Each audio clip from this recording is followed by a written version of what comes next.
ये लड़का अचानक अपने कंप्यूटर की स्क्रीन में खींचा चला जाता है और एक फैंटेसी दुनिया में रीइंकार्नेट हो जाता है। एक ऐसी दुनिया जहाँ बहुत सारे खतरनाक मॉन्स्टर होते हैं। असल में ये बंदा जापान का एक हार्डकोर गेमर है और उसके हिसाब से ये गेम यानी जो अभी उसने खेल कर खत्म किया वो पूरी तरह बेकार है। उसका मानना है कि एक असली गेम वो होता है जिसे 10 साल में भी कंप्लीट ना किया जा सके। डिसअपॉइंटेड होने के बावजूद वो टाइम वेस्ट नहीं करता और तुरंत ब्राउजर खोलकर सर्च करता है hardcore video game with garbage balancing. और तभी उसकी स्क्रीन पर एक मिस्टीरियस फैंटेसी वर्ल्ड दिखाई देता है। एक अननोन कंपनी उसे ऑफर करती है एक ऐसा गेम जो कभी खत्म नहीं होता। ये सुनते ही उसका इंटरेस्ट इंस्टेंटली स्पाइक हो जाता है। अब वो डिफिकल्टी सेटिंग्स चेक करता है जिसमें होते हैं इजी, नॉर्मल और फिर एक अजीब सी डिफिकल्टी मतलब कि हेल मोड। और उसके डिस्क्रिप्शन में साफ लिखा होता है कि रिग्रेट तो सबसे छोटी प्रॉब्लम होगी क्योंकि प्लेयर को डिस्पेयर का सामना करना पड़ेगा। हेल मोड में लेवलिंग अप के लिए नॉर्मल मोड से 100 गुना ज्यादा एक्सपीरियंस चाहिए। लेकिन प्रॉब्लम ये है कि ये सब बातें वो पहले भी हजारों गेम्स में सुन चुका है, इसलिए उसे रत्ती भर भी डर नहीं लगती। बिना ज्यादा सोचे वो सीधे हेल मोड सिलेक्ट कर लेता है। इसके बाद सामने आती है ढेर सारी क्लासेस जैसे swordsman, spear user, sword master, hero, यहाँ तक कि डीमन लॉर्ड भी। लेकिन तभी उसकी नजर पड़ती है एक क्लास पर जो होती है समनर क्लास। ये क्लास बाकियों से कहीं ज्यादा डिफिकल्ट थी और अभी अल्फा टेस्टिंग में थी। उसे खुद नहीं पता कि अल्फा टेस्टिंग के बावजूद वो इसे सिलेक्ट कैसे कर पा रहा है, लेकिन उसे बस इतना लगता है कि ये बस एक मजेदार चैलेंज है और इसी क्यूरियोसिटी में वो यस पर क्लिक कर देता है। अगले ही पल वो अचानक अपनी स्क्रीन में खींच लिया जाता है और कमरे में बस एक खाली सन्नाटा बचता है। फिर उसे एक रिलैक्सिंग फीलिंग महसूस होती है, लेकिन कुछ सेकंड्स बाद वो फीलिंग टाइट होने लगती है। सांस लेना मुश्किल हो जाता है और तभी अचानक वो इस नई दुनिया में एक न्यूबॉर्न बेबी के रूप में रीइंकार्नेट हो जाता है। वो खुद से कहता है कि ये तो रीइंकार्नेशन वाली स्टोरीज का सच्चा मतलब हो गया। उसका फादर उसे खुशी खुशी गोद में उठाता है और जैसे ही पता चलता है कि बच्चा लड़का है तो वो कहता है कि उसने पहले से नाम सोच रखा है और वो हमारे मेन प्रोटैगनिस्ट का नाम एलन रखता है। अब कुछ टाइम बाद एलन अपने न्यू फैमिली के साथ बैठा होता है। उसकी माँ उसे खाना खिला रही होती है और वाकई में वो बहुत खूबसूरत दिख रही होती है। एलन अपने नए नाम और नई जिंदगी को बिना ज्यादा शौक के एक्सेप्ट कर चुका है क्योंकि उसकी पिछली जिंदगी में वो 35 साल का बूढ़ा आदमी था। उसी के साथ अनपढ़ और एक ऑफिस वर्कर था और उसका नाम केनिची यमाडा था। अब वो रीइंकार्नेट हो चुका है एक साल का बेबी एलन के रूप में। वो बोल नहीं सकता लेकिन सोच सकता है और वर्ड समझ सकता है। इसका मतलब साफ है, इस दुनिया की कॉमन लैंग्वेज जापानीज है। वो पैदा हुआ है एक गरीब फैमिली में जैसा उसने गेम स्टार्ट करते वक्त चूज किया था। ये एक फ्रंटियर विलेज है जहाँ लोग खेती बाड़ी करके रूलिंग लॉर्ड को टैक्स देते हैं, इसलिए विलेज का अभी कोई नाम भी नहीं है। उसके फादर का नाम रोडन है, एक हार्ड वर्किंग और फैमिली लविंग इंसान। उसके हिसाब से शायद वो 20 साल का होगा। और दूसरी ओर उसकी मदर है थेरेसिया, बेहद खूबसूरत और बहुत प्यारी। फिलहाल एलन उनका इकलौता बच्चा है, लेकिन एलन उन्हें देखकर बता सकता है कि उसके सिबलिंग्स को आने में ज्यादा टाइम नहीं लगेगा। अब उसे जोर की नींद आती है जो उसकी मॉम डैड भी नोटिस कर लेते हैं, तो थेरेसिया उसे सुला देती है और डिनर के लिए बाहर चली जाती है। अकेले होते ही एलन अपनी स्टैट विंडो ओपन करने की कोशिश करता है, लेकिन कुछ भी नहीं होता। वो सोचता है कि उसे अपने कपड़े बदलवाना और दूध पीना अच्छा तो लगता है, पर उसके हिसाब से उसे तो समनर होना चाहिए था। मतलब कि वो कुछ करना चाहता है। वो बार बार ट्राई करता है और धीरे धीरे होप खोने लगता है, लेकिन आखिरी बार ट्राई करने पर एक लाइट चमकती है और उसके सामने एक बुक अपीयर होती है। डर के मारे एलन जोर से चिल्ला देता है, जो उसके पेरेंट्स सुन लेते हैं और भागते हुए कमरे में आते हैं, लेकिन एलन तुरंत बुक को गायब करके सोने का नाटक करता है। पेरेंट्स कंफ्यूज्ड हो जाते हैं और सोचते हैं कि बच्चा नींद में बोल रहा था। उनके जाते ही एलन फिर से उठ जाता है और उस बुक को समन करता है। जैसे ही बुक खुलती है, पूरे 1 साल बाद उसे आखिरकार अपनी स्टैट्स देखने को मिलती है, जैसे कि उसका लेवल 1 है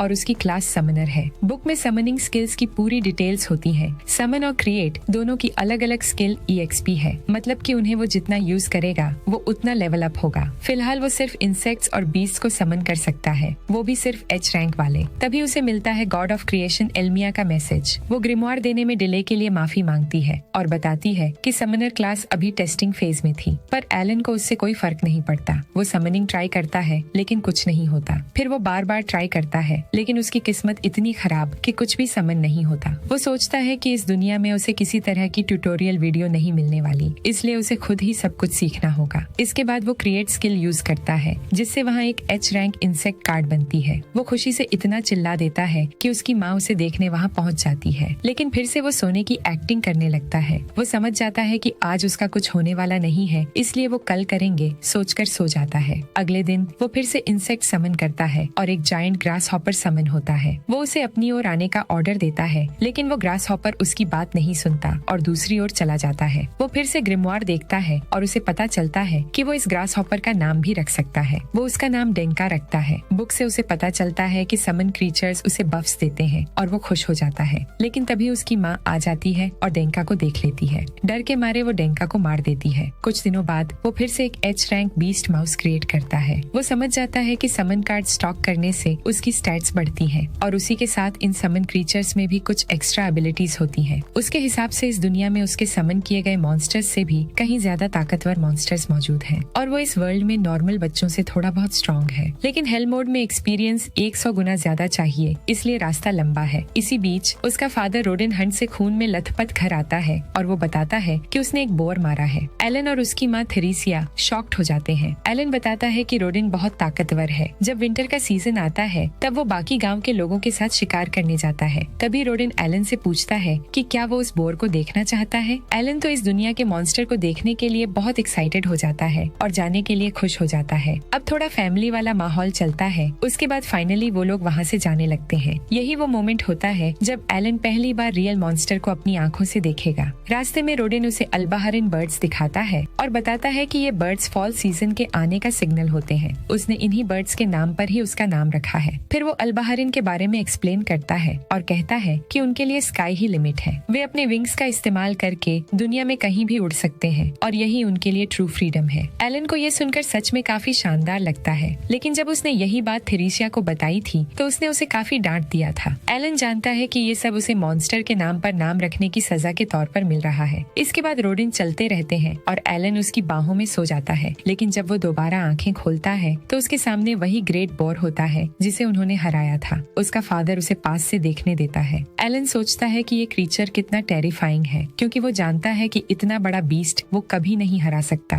तभी एक आदमी आता है जिसका नाम गर्डा होता है। वो सबको अनाउंस करता है कि आज का बिग चैंपियन यहाँ है। आसपास मौजूद सभी लोग रोदन के लिए तालियां बजाने लगते हैं क्योंकि उसने ग्रेट बोर को मारा था। लेकिन रोदन इसे कैजुअली नकार देता है और कहता है कि उसकी किस्मत आज अच्छी थी बस। गर्डा समझ जाता है कि वो हम्बल बन रहा है तो वो टॉपिक बदल देता है और नोटिस करता है कि वो अपने बेटे को भी साथ लाया है। एलन अच्छे से उसे ग्रीट करता है और अपना इंट्रोडक्शन देता है। ये सुनकर गर्डा शॉक्ड हो जाता है क्योंकि एलन सिर्फ 1 साल का है। गर्डा बताता है कि उसकी डॉटर क्रेना भी उसी एज की है, लेकिन वो इतनी समझदार नहीं है। एलन पूछता है कि क्या ग्रेट बोर स्ट्रॉन्ग होते हैं। गर्डा एक्सप्लेन करता है कि वे सी रैंक मॉन्स्टर्स होते हैं, मतलब उन्हें हराने के लिए कम से कम 20 लोगों की जरूरत होती है, यानी साफ है वे काफी स्ट्रॉन्ग मॉन्स्टर्स हैं। एलन ये जानकारी अपने दिमाग में स्टोर कर लेता है क्योंकि अब उसे एक क्लियर अंदाजा मिल चुका था। अब वो दोनों घर के लिए निकल जाते हैं। अब 10 महीने बाद का सीन दिखाया जाता है। एलन लगभग 2 साल का हो जाता है। अब तक वह समन लेवल 2 और क्रिएट लेवल 2 हासिल कर चुका होता है। इसके साथ ही उसे मिलता है एक्सपेंशन लेवल 1 और उसके ग्रिमवार का नोट्स फीचर अनलॉक हो जाता है।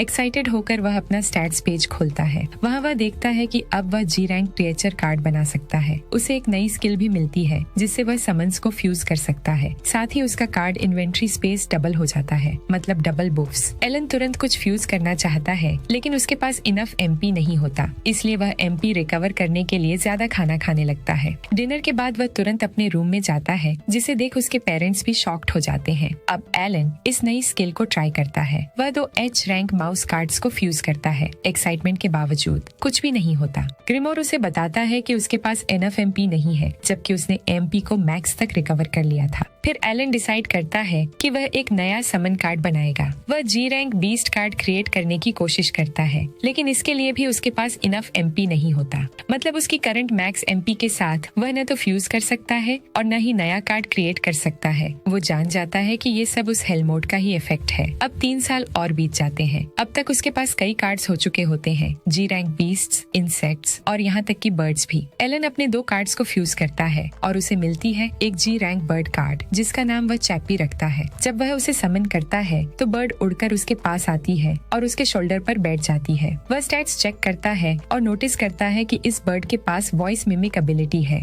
पहले उसे समझ नहीं आता, लेकिन फिर चैपी उसके वर्ड्स और टोन को परफेक्टली रिपीट करता है। एलन को ये काफी कूल लगता है क्योंकि इससे एनिमीज को धोखा दिया जा सकता है। फिर वह एक फ्रॉग समन करता है जिसका नाम वह हॉपर देता है और एक मोल जिसका नाम वह मोली देता है। दोनों ही जी रैंक बीस्ट होते हैं। एलन हॉपर को प्रोवोक एबिलिटी यूज करने को कहता है। फ्रॉग कूदने लगता है और और उसकी स्किन ग्लो करने लगती है, जो बैटल में एक शानदार डिस्ट्रैक्शन बन सकता है। फिर वह मोली से डिग स्किल यूज करने को कहता है। मोली तुरंत जमीन में एक बड़ा होल खोद देता है। एलन समझ जाता है कि मोली के इस पावर से वह कई सारे ट्रैप्स बना सकता है जो काफी यूजफुल हैं। उसे समझ आ जाता है कि एक ग्रेट समनर बनने की यही है, अपने क्रीचर्स के सारे स्टैट बफ्स को समझना। इस सिस्टम में काफी डेप्थ और कॉम्प्लेक्सिटी है। यही वो हार्डकोर गेमिंग एक्सपीरियंस है जो वह चाहता था। लेकिन तभी एलन उसी होल में खुद गिर जाता है। उसकी एक्साइटमेंट तुरंत कम हो जाती है क्योंकि उसे रियलाइज होता है कि वह अभी मॉन्स्टर्स से फाइट नहीं करने वाला। ठीक उसी वक्त कोई उसे चिल्लाता है। एलन पहले से जानता है कि अब क्या होने वाला है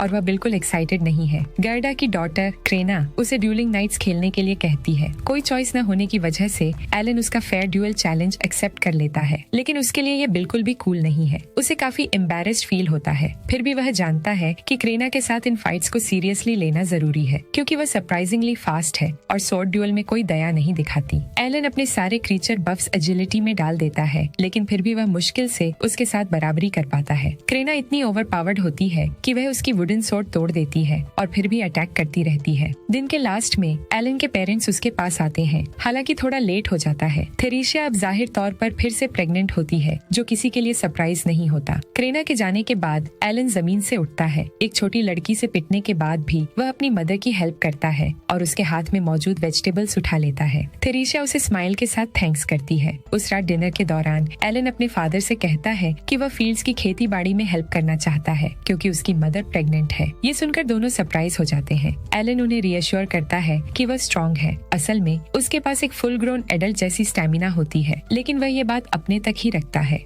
थेरेसिया कहती है कि इतने छोटे बच्चों को काम नहीं करना चाहिए और वह क्रेना के साथ खेल सकता है। रोडन भी एग्री करता है और कहता है कि वह पहले से ही घर के काम में हेल्प कर रहा है। एलन इंसिस्ट करने की कोशिश करता है, लेकिन उसका फादर मना कर देता है। वह कहता है कि फ्यूचर में उसे ये सब करना ही पड़ेगा, इसलिए अभी लाइफ एंजॉय करे। तभी एलन समझ जाता है कि वे सर्व क्लास में ही फंसे हुए हैं और फार्म वर्क एक अलग ही लेवल का काम है। वह भी नहीं चाहेगा कि उसका 3 साल का बेटा ऐसा काम करे, इसलिए वह अपने पेरेंट्स के डिसीजन को एक्सेप्ट कर लेता है। थेरेसिया बताती है कि उसने नोटिस किया है कि एलन आजकल बैकयार्ड में ट्री पर स्टोन्स फेंक रहा है। रोडेन उससे पूछता है कि वह ऐसा क्यों कर रहा है। एलन बताता है कि उसके फादर ने कहा था कि फॉरेस्ट में मॉन्स्टर्स होते हैं, इसलिए वह स्टोन्स से अपनी मदर को प्रोटेक्ट करेगा। रोडन हंसता है और अपने बेटे की बहादुरी कहकर तारीफ करता है, लेकिन अंदर ही अंदर एलन ऐसा इसलिए कर रहा था ताकि वह समनिंग के अलावा कोई और स्किल भी सीख सके। थेरेसिया स्माइल करती है और पूछती है कि क्या वह क्रेना को भी प्रोटेक्ट करेगा।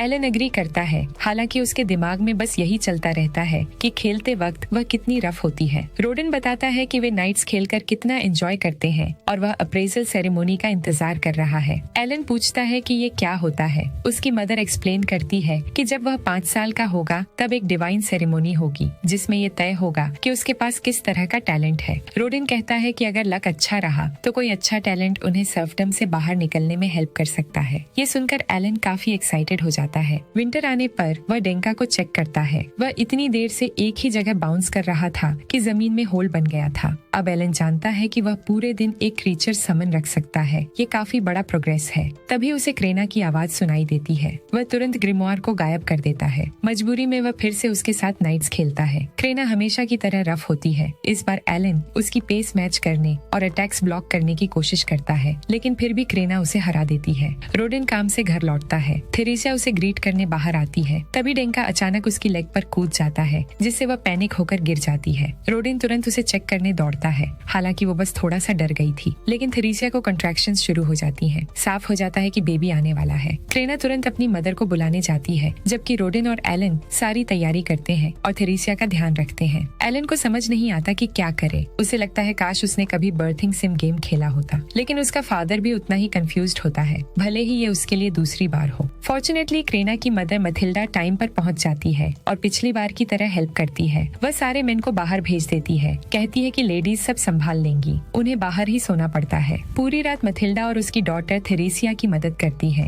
सुबह होते होते एक बेबी जन्म लेता है। रोडन और एलन दौड़ते हुए अंदर आते हैं। अब उन्हें पता चलता है कि उनके यहाँ एक बेबी बॉय हुआ है। थेरेसिया रोडन से उसका नाम रखने के लिए कहती है। रोडन कॉन्फिडेंटली उसका नाम मैश रख देता है। हालांकि थेरेसिया उम्मीद करती है कि ये नाम भी किसी मॉन्स्टर से इंस्पायर्ड न हो। हालांकि असल में ये बात सच निकलती है, लेकिन थेरेसिया चिल्लाने के बजाय हंसने लगती है और सब लोग खुश हो जाते हैं। एलन सोचने लगता है कि उसने रीइंकार्नेट क्यों किया। भले ही वह जानता है कि उसका गोल सिर्फ लेवल्स मैक्स करना है, फिर भी ये फैमिली लाइफ उसे काफी अच्छी लगती है। हालांकि उसे अपनी पिछली जिंदगी छोड़ने का दुख तो है, लेकिन उस दुनिया में उसके लिए ऐसा कुछ भी नहीं था जिसके लिए वह अब रिग्रेट करे। अब वह अपने भाई को देखकर खुश होता है और उसे टच करता है, जिससे वो रोने लगता है। रोदेन बताता है कि जब वह छोटा था तब तो वह इससे भी ज्यादा रोता था। एलन शर्मा जाता है। वह सोचता है कि उसे नहीं पता कि वह ये सब कैसे करेगा, लेकिन वह चाहता है कि उसका पूरा फैमिली सर्फडम की मजदूरी से आजाद हो जाए। जब आखिरकार एलन 5 साल का हो जाता है तो अप्रेजल सेरेमनी का समय आ जाता है। वह अपने पिता रोदेन से पूछता है कि यह सेरेमनी कैसी होती है। रोदेन उसे समझाता है कि यह एक स्पेशल इवेंट है जिसमें गुलाम से लेकर नोबल तक हर किसी को हिस्सा लेना पड़ता है जब वे 5 साल के होते हैं। अगर अप्रेजल में किसी तरह का टैलेंट निकल आता है तो गुलामी से ऊपर उठने का मौका मिल सकता है, लेकिन एक बड़ी प्रॉब्लम भी है, राइवल्स बहुत ज्यादा होंगे। एलन पूछता है ऐसा क्यों, तो रोदेन बताता है कि जैसे ही इस जमीन पर लोग बसने लगे, सबने एक के बाद एक बच्चे पैदा करने शुरू कर दिए और अब ढेर सारे बच्चे हैं जो उसी साल 5 के होने वाले हैं, जिनमें एलन भी शामिल है। इसी बीच क्रेना एलन को ग्रीट करती है और कहती है कि वे दोनों साथ साथ अप्रेजल सेरेमनी चलेंगे क्योंकि उसकी एज भी वही है। कॉमनर विलेज के पास पहुंचते ही क्रेना बहुत एक्साइटेड हो जाती है। वह कहती है कि अगर उसका अप्रेजल सोर्स वुमन के रूप में हुआ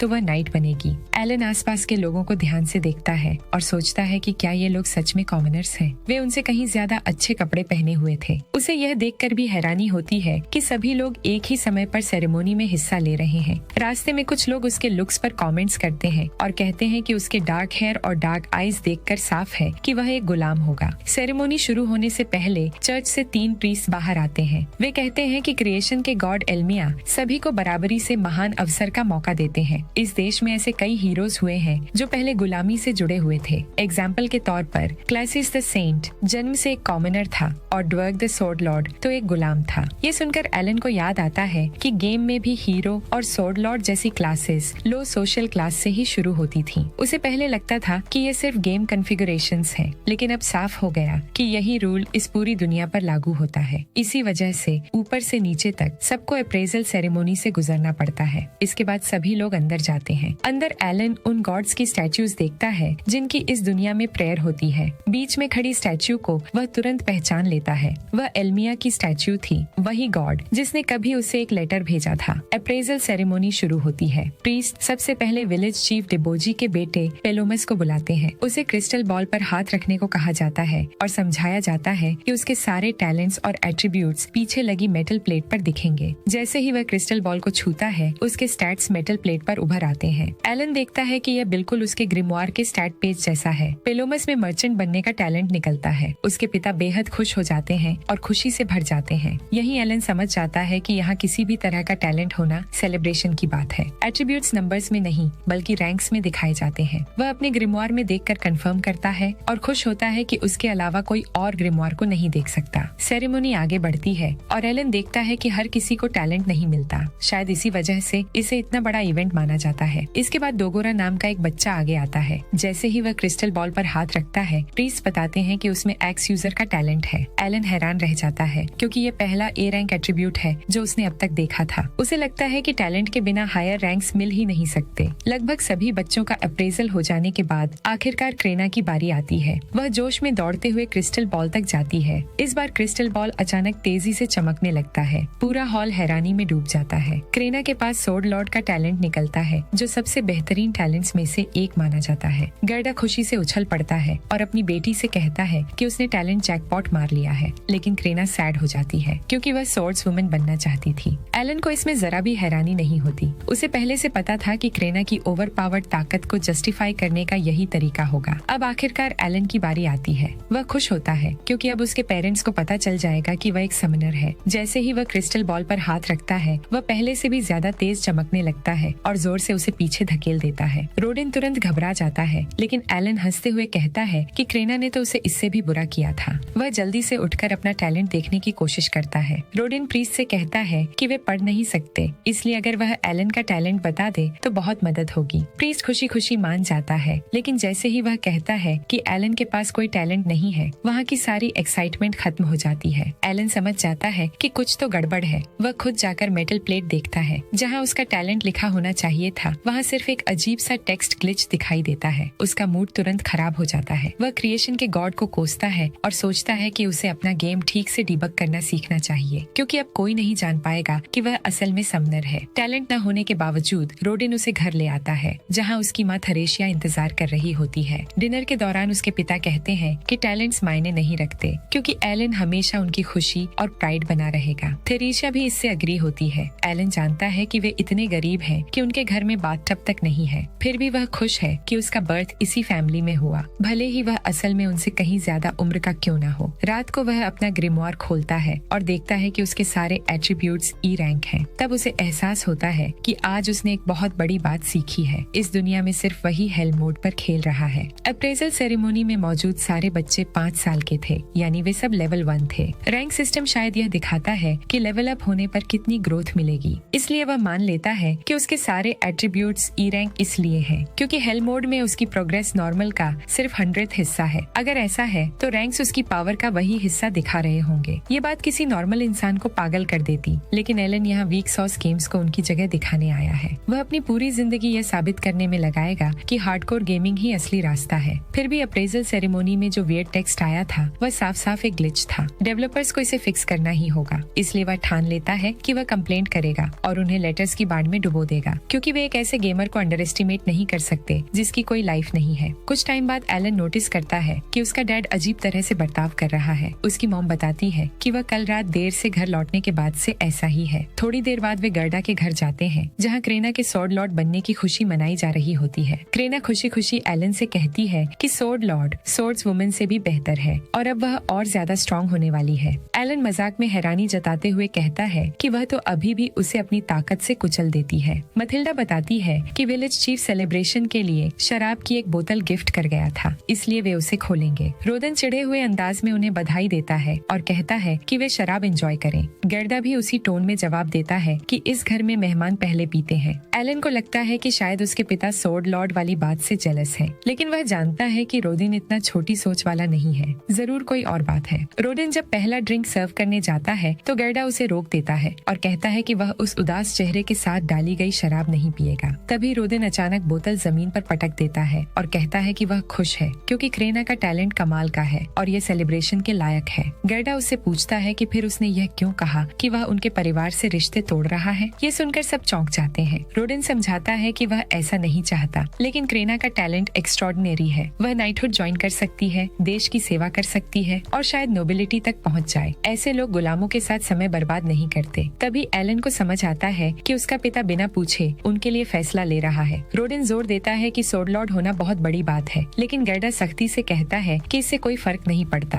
एलन उनकी बहस से थक जाता है और क्रेना से कहता है कि वह उन्हें शांत कराए। क्रेना तुरंत अपनी वुडन सोर्ड उठाती है, लेकिन उससे पहले ही मथिल्डा और थेरेसिया हालात संभाल लेते हैं। सब शांत होने के बाद एलन मथिल्डा से पूछता है कि क्या वे हमेशा ऐसे ही थे। वह बताती है कि फादर बनने ने उन्हें शांत कर दिया है, वरना पहले वे इतने गुस्सैल थे कि अक्सर एक दूसरे को मुक्के मार देते थे। थेरेसिया मुस्कुराते हुए पुराने दिन याद करती है और बताती है कि वे चारों बचपन के दोस्त थे और एक ही विलेज में साथ बड़े हुए थे। मथिल्डा आगे बताती है कि 10 साल पहले जब नए विलेज को बसाने की खबर फैली तो उन्होंने साथ जाने का फैसला किया। उन्होंने मिलकर अपने घर बनाने की प्लानिंग की थी, इसलिए दोनों घरों का डिजाइन एक जैसा है। रोदिन कहता है कि दोनों घर एक साथ बनाना आसान था। गर्दा बताता है कि सपोर्ट बीम्स उसने लगाए थे। रोडिन याद दिलाता है कि वॉल्स और फ्लोर्स उसने बनाए थे। गर्दा हंसते हुए कहता है कि रूफ्स उसने डाले थे। रोडिन बताता है कि शादी के बाद से उसने शराब नहीं पी थी और गर्दा कहता है कि उसके साथ भी यही है। अच्छी शराब के बाद दोनों में सुलह हो जाती है। अगले दिन काम करते टाइम किसी ने गर्दा को बताया कि ऑर्डर ऑफ नाइट्स क्रेना से मिलने आ रहे हैं। इसके बाद रोडिन और गर्दा अपने बच्चों के साथ कॉमनर विलेज जाते हैं। बहुत सारे लोग क्रेना को देखने के लिए इकट्ठा हो जाते हैं। एलन कहता है कि लगता है स्वॉर्ड लॉर्ड वाली बात पहले ही फैल चुकी है। तभी डोगोरा वहाँ आता है। एलन उसे अप्रेजल सेरेमोनी वाला बच्चा पहचान लेता है। डोगोरा अपने एक्स यूजर टैलेंट का घमंड दिखाता है, जबकि उसके हाथ में सिर्फ एक बड़ी लकड़ी होती है। वह एलन से कहता है कि वह यहाँ क्या कर रहा है, क्योंकि टैलेंटलेस लूजर्स की यहाँ कोई जगह नहीं है। एलन कुछ बोल पाता उससे पहले पहले ही क्रेना तुरंत आगे आकर उसका बचाव करती है। वह साफ साफ कहती है कि एलन यहाँ इसलिए है क्योंकि वह स्ट्रॉन्ग है। डोगोरा जाहिर है इस बात पर भरोसा नहीं करता। वह क्रेना को याद दिलाता है कि एलन की सारी रैंक्स ई थी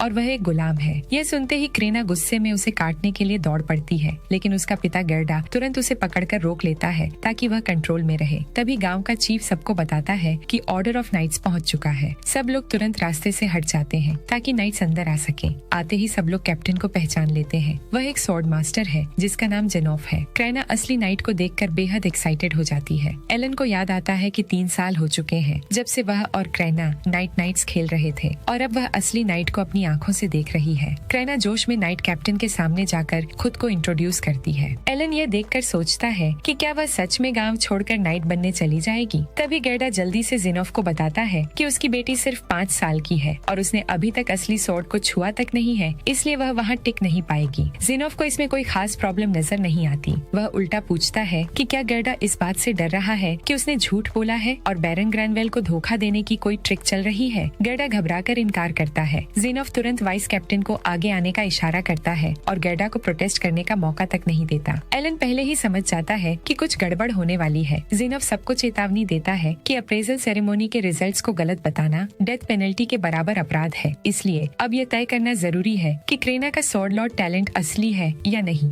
इसी वजह से अब एक स्वॉर्ड ड्यूअल होगा। गर्डा घबराकर दया की भीख मांगता है क्योंकि उसकी बेटी की जान दांव पर लगी हुई है, लेकिन जेनोफ साफ कह देता है कि ड्यूअल होगा ही। अगर उन्होंने मना किया तो वह गेरदा और उसके पूरे परिवार को वहीं मार देगा। एलन को यह सब बहुत ज्यादा एक्सट्रीम लगता है। उसे समझ नहीं आता कि ये लोग इतने बेरहम कैसे हो सकते हैं। उसके हिसाब से यह बिल्कुल फेयर नहीं है। वहाँ मौजूद सभी लोग टेंस और वरीड हो जाते हैं, लेकिन जैसे ही क्रेना पहली बार एक असली स्वॉर्ड देखती है उसका डर पूरी तरह गायब हो जाता है। वह तुरंत स्वॉर्ड की तरफ दौड़ती है और पूछती है कि क्या वह इसे यूज कर सकती है। बिना किसी हिचकिचाहट के वह उस बड़ी स्वॉर्ड को उठा लेती है और नाइट्स के वाइस कैप्टन को ड्यूअल के लिए चैलेंज कर देती है। वाइस कैप्टन अपना नाम लेब्रांड बताता है और उसका चैलेंज एक्सेप्ट करता है। वह क्रेना की पहली अटैक को बड़ी आसानी से ब्लॉक कर लेता है। क्रेना बिना किसी खास एफर्ट के स्वॉर्ड घुमाती रहती है। डोगोरा यह देखकर दंग रह जाता है कि वह ऐसी स्वॉर्ड इस्तेमाल कर पा रही है जो लगभग उसकी खुद की हाइट जितनी है। एलन जानता है कि उनकी रोज की प्ले फाइटिंग की वजह से क्रेना की स्वॉर्ड मास्टरी स्किल कम से कम लेवल 5 के आसपास होगी, लेकिन उसे नहीं पता कि असली ड्यूअल में यह कितना काम आएगी। लेब्रांड आखिरकार काउंटर अटैक करने का फैसला करता है। क्रेना मुश्किल से उसकी स्वॉर्ड को अपनी स्वॉर्ड से ब्लॉक कर पाती है। ये देखकर उसका पिता गेरडा बुरी तरह घबरा जाता है। क्रेना पीछे हटती है और फिर से चार्ज करती है, लेकिन लेब्रांड एक जोरदार किक मारता है और क्रेना दीवार से जा टकराती है। गेरडा अपना आपा खो देता है और आगे बढ़ने की कोशिश करता है, लेकिन नाइट्स उसे पकड़ लेते हैं ताकि वह बीच में दखल न दे सके।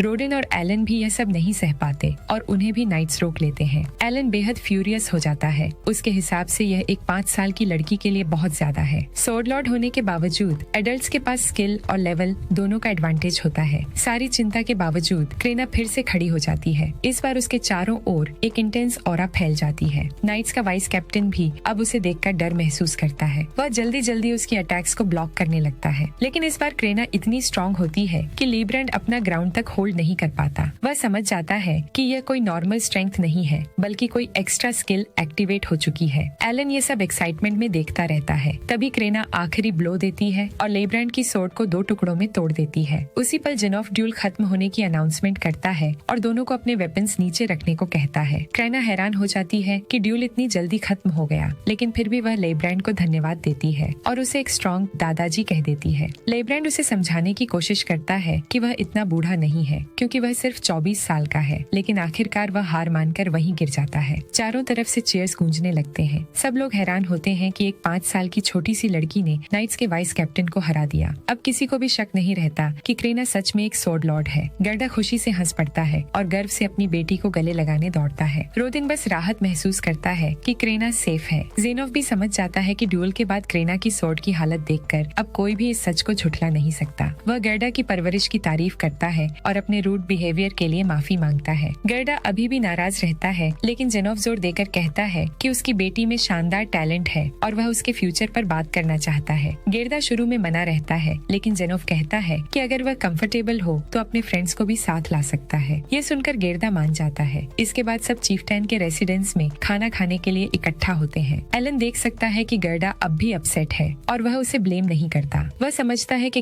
कैप्टन और विलेज चीफ का बेटा वहाँ क्यों है, लेकिन उसे यह समझ नहीं आता कि डोगोरा और उसका पिता क्यों आए हैं। वह मान लेता है कि शायद डोगोरा सोर्ड लॉर्ड के सामने फीका महसूस नहीं करना चाहता। इसी बीच एलन चुपके से तय करता है कि वह टेबल पर रखे कुछ मोलमो फ्रूट्स घर ले जाएगा। ज़ीनफ सबको खाने के लिए कहता है और फॉर्मली खुद को नाइट्स के कैप्टन के रूप में इंट्रोड्यूस करता है। वह बताता है कि उसे उसके लॉर्ड के ऑर्डर्स पर यहाँ भेजा गया था ताकि ये कंफर्म किया जा सके कि क्या यहाँ सच में एक सोर्ड लॉर्ड पैदा हुआ है। ड्यूअल के बाद रिजल्ट्स बिल्कुल क्लियर है। ज़ीनफ डेबोजी को बताता है कि यह फ्रंटियर विलेज पूरी तरह बसने के बाद उसके नाम पर रखा जाना था, लेकिन अब जब यहाँ एक सोर्ड लॉर्ड का जन्म हुआ है, उसके लॉर्ड ने फैसला किया है कि इस सम्मान में गांव का नाम बदलकर क्रेना विलेज रखा जाएगा। ये सुनकर गेर्डा पूरी तरह शॉक्ड हो जाता है और उसका गुस्से भरा चेहरा तुरंत गायब हो जाता है। डेबोजी खुशी खुशी इस फैसले को एक्सेप्ट करता है और कहता है कि वह बैरन के डिसीजन का सम्मान करता है। ज़ीनफ बदलाव के लिए माफी मांगता है और बताता है कि 3 साल पहले एक काउंट के परिवार में भी एक सोर्ड लॉर्ड पैदा हुआ था। एलन चुपके से फ्रूट अपने कपड़ों में छिपाता रहता है, लेकिन यह सुनकर वह हैरान हो जाता है क्योंकि उसे पूरा यकीन था कि सोर्ड लॉर्ड सिर्फ गुलाम, कॉमनर या बैरन क्लासेस में ही पैदा हो सकते हैं। ज़ीनफ आगे बताता है कि वह सोर्ड लॉर्ड बाद में रॉयल फैमिली की सर्विस में गया था, लेकिन एक्सपेक्टेशंस पर खरा नहीं उतर पाया। रीअप्रेजल के बाद ये साफ हुआ कि उसकी टैलेंट असल में एक नॉर्मल सोर्ड्समैन की थी। इसके अलावा यह भी सामने आया कि कई नोबल्स ने अपनी टैलेंट्स को बढ़ा चढ़ाकर बताया था। इसी वजह से किंगडम ने फैसला किया है कि अब हर अप्रेजल रिजल्ट को अच्छी तरह वेरीफाई किया जाएगा। वह फिर से क्रेना को इतनी हार्श ट्रायल से गुजारने के लिए माफी मांगता है और गेर्डा से कहता है कि वह अपनी बेटी को सोर्ड लॉर्ड के रूप में आगे भी ग्रो करने में मदद करे। जब क्रेना 12 साल की हो जाएगी तो वह एकेडमी में पढ़ने जा सकेगी और आगे चलकर रॉयल फैमिली के सीधे अंडर सर्व कर सकेगी। ज़ीनफ यह भी साफ करता है कि फ्यूचर में किसी टाइम एक इंस्ट्रक्टर इस गांव में भेजा जाएगा ताकि जिन बच्चों में टैलेंट हो वे पूरी मेहनत से पढ़ाई करें और एकेडमी में एडमिशन हासिल कर सकें। क्रेना खुशी खुशी एलन से कहती है कि उसे भी उसके साथ स्टडी करना होगा। डोगोरा बीच में टोकता है और कहता है कि ये स्टडी एलन की बस की बात नहीं है। ये सुनकर क्रेना उस पर चिल्लाती है और दोनों फिर से लड़ने लगते हैं। तभी ज़ीनफ की नजर आखिरकार एलन पर पड़ती है। रोदिन बताता है कि वह उसका बेटा है। गेर्डा उसका इंट्रोडक्शन कराता है और ज़ीनफ तुरंत पहचान लेता है कि रोडिन वही बोर हंटर है। वह तुरंत खड़ा होकर रोदिन को रिस्पेक्ट देता है और बताता है कि बैरन को इस गांव से हर सर्दी में मिलने वाला ग्रेट बोर मीट बहुत पसंद है। ज़ीनफ रोदिन से कहता है कि वह इसे बैरन की तरफ से मिली प्रेज समझे। वह बताता है कि हंट्स में सबसे डेंजरस रोल निभाने वाला रोदिन एक सच्चा हीरो है। रोडिन हाथ मिलाकर उसका धन्यवाद करता है और बाहर निकलते समय मानता है कि उसे हैरानी है कि गुलाम जैसे लोग भी बड़े लोगों से रिकॉग्निशन पा सकते हैं। वह एलन से कहता है कि वह भी आगे चलकर बड़े काम करे क्योंकि उसके अंदर उसके जीन्स हैं। इसी बीच एलन कैजुअली बता देता है कि वह अपनी माँ और मैश के लिए कुछ फ्रूट्स चुपके से ले आया है। बट ट्विस्ट तो ये है कि रोडन भी एलन की तरह फ्रूट्स ले आया होता है और दोनों वहाँ पागलों की तरह हंसने लगते हैं। मतलब कि सच में ये दोनों बाप बेटे एक जैसे ही हैं। कुछ टाइम बाद एलन सेलिब्रेट करता है क्योंकि उसने आखिरकार अपनी समन स्किल को लेवल अप कर लिया है।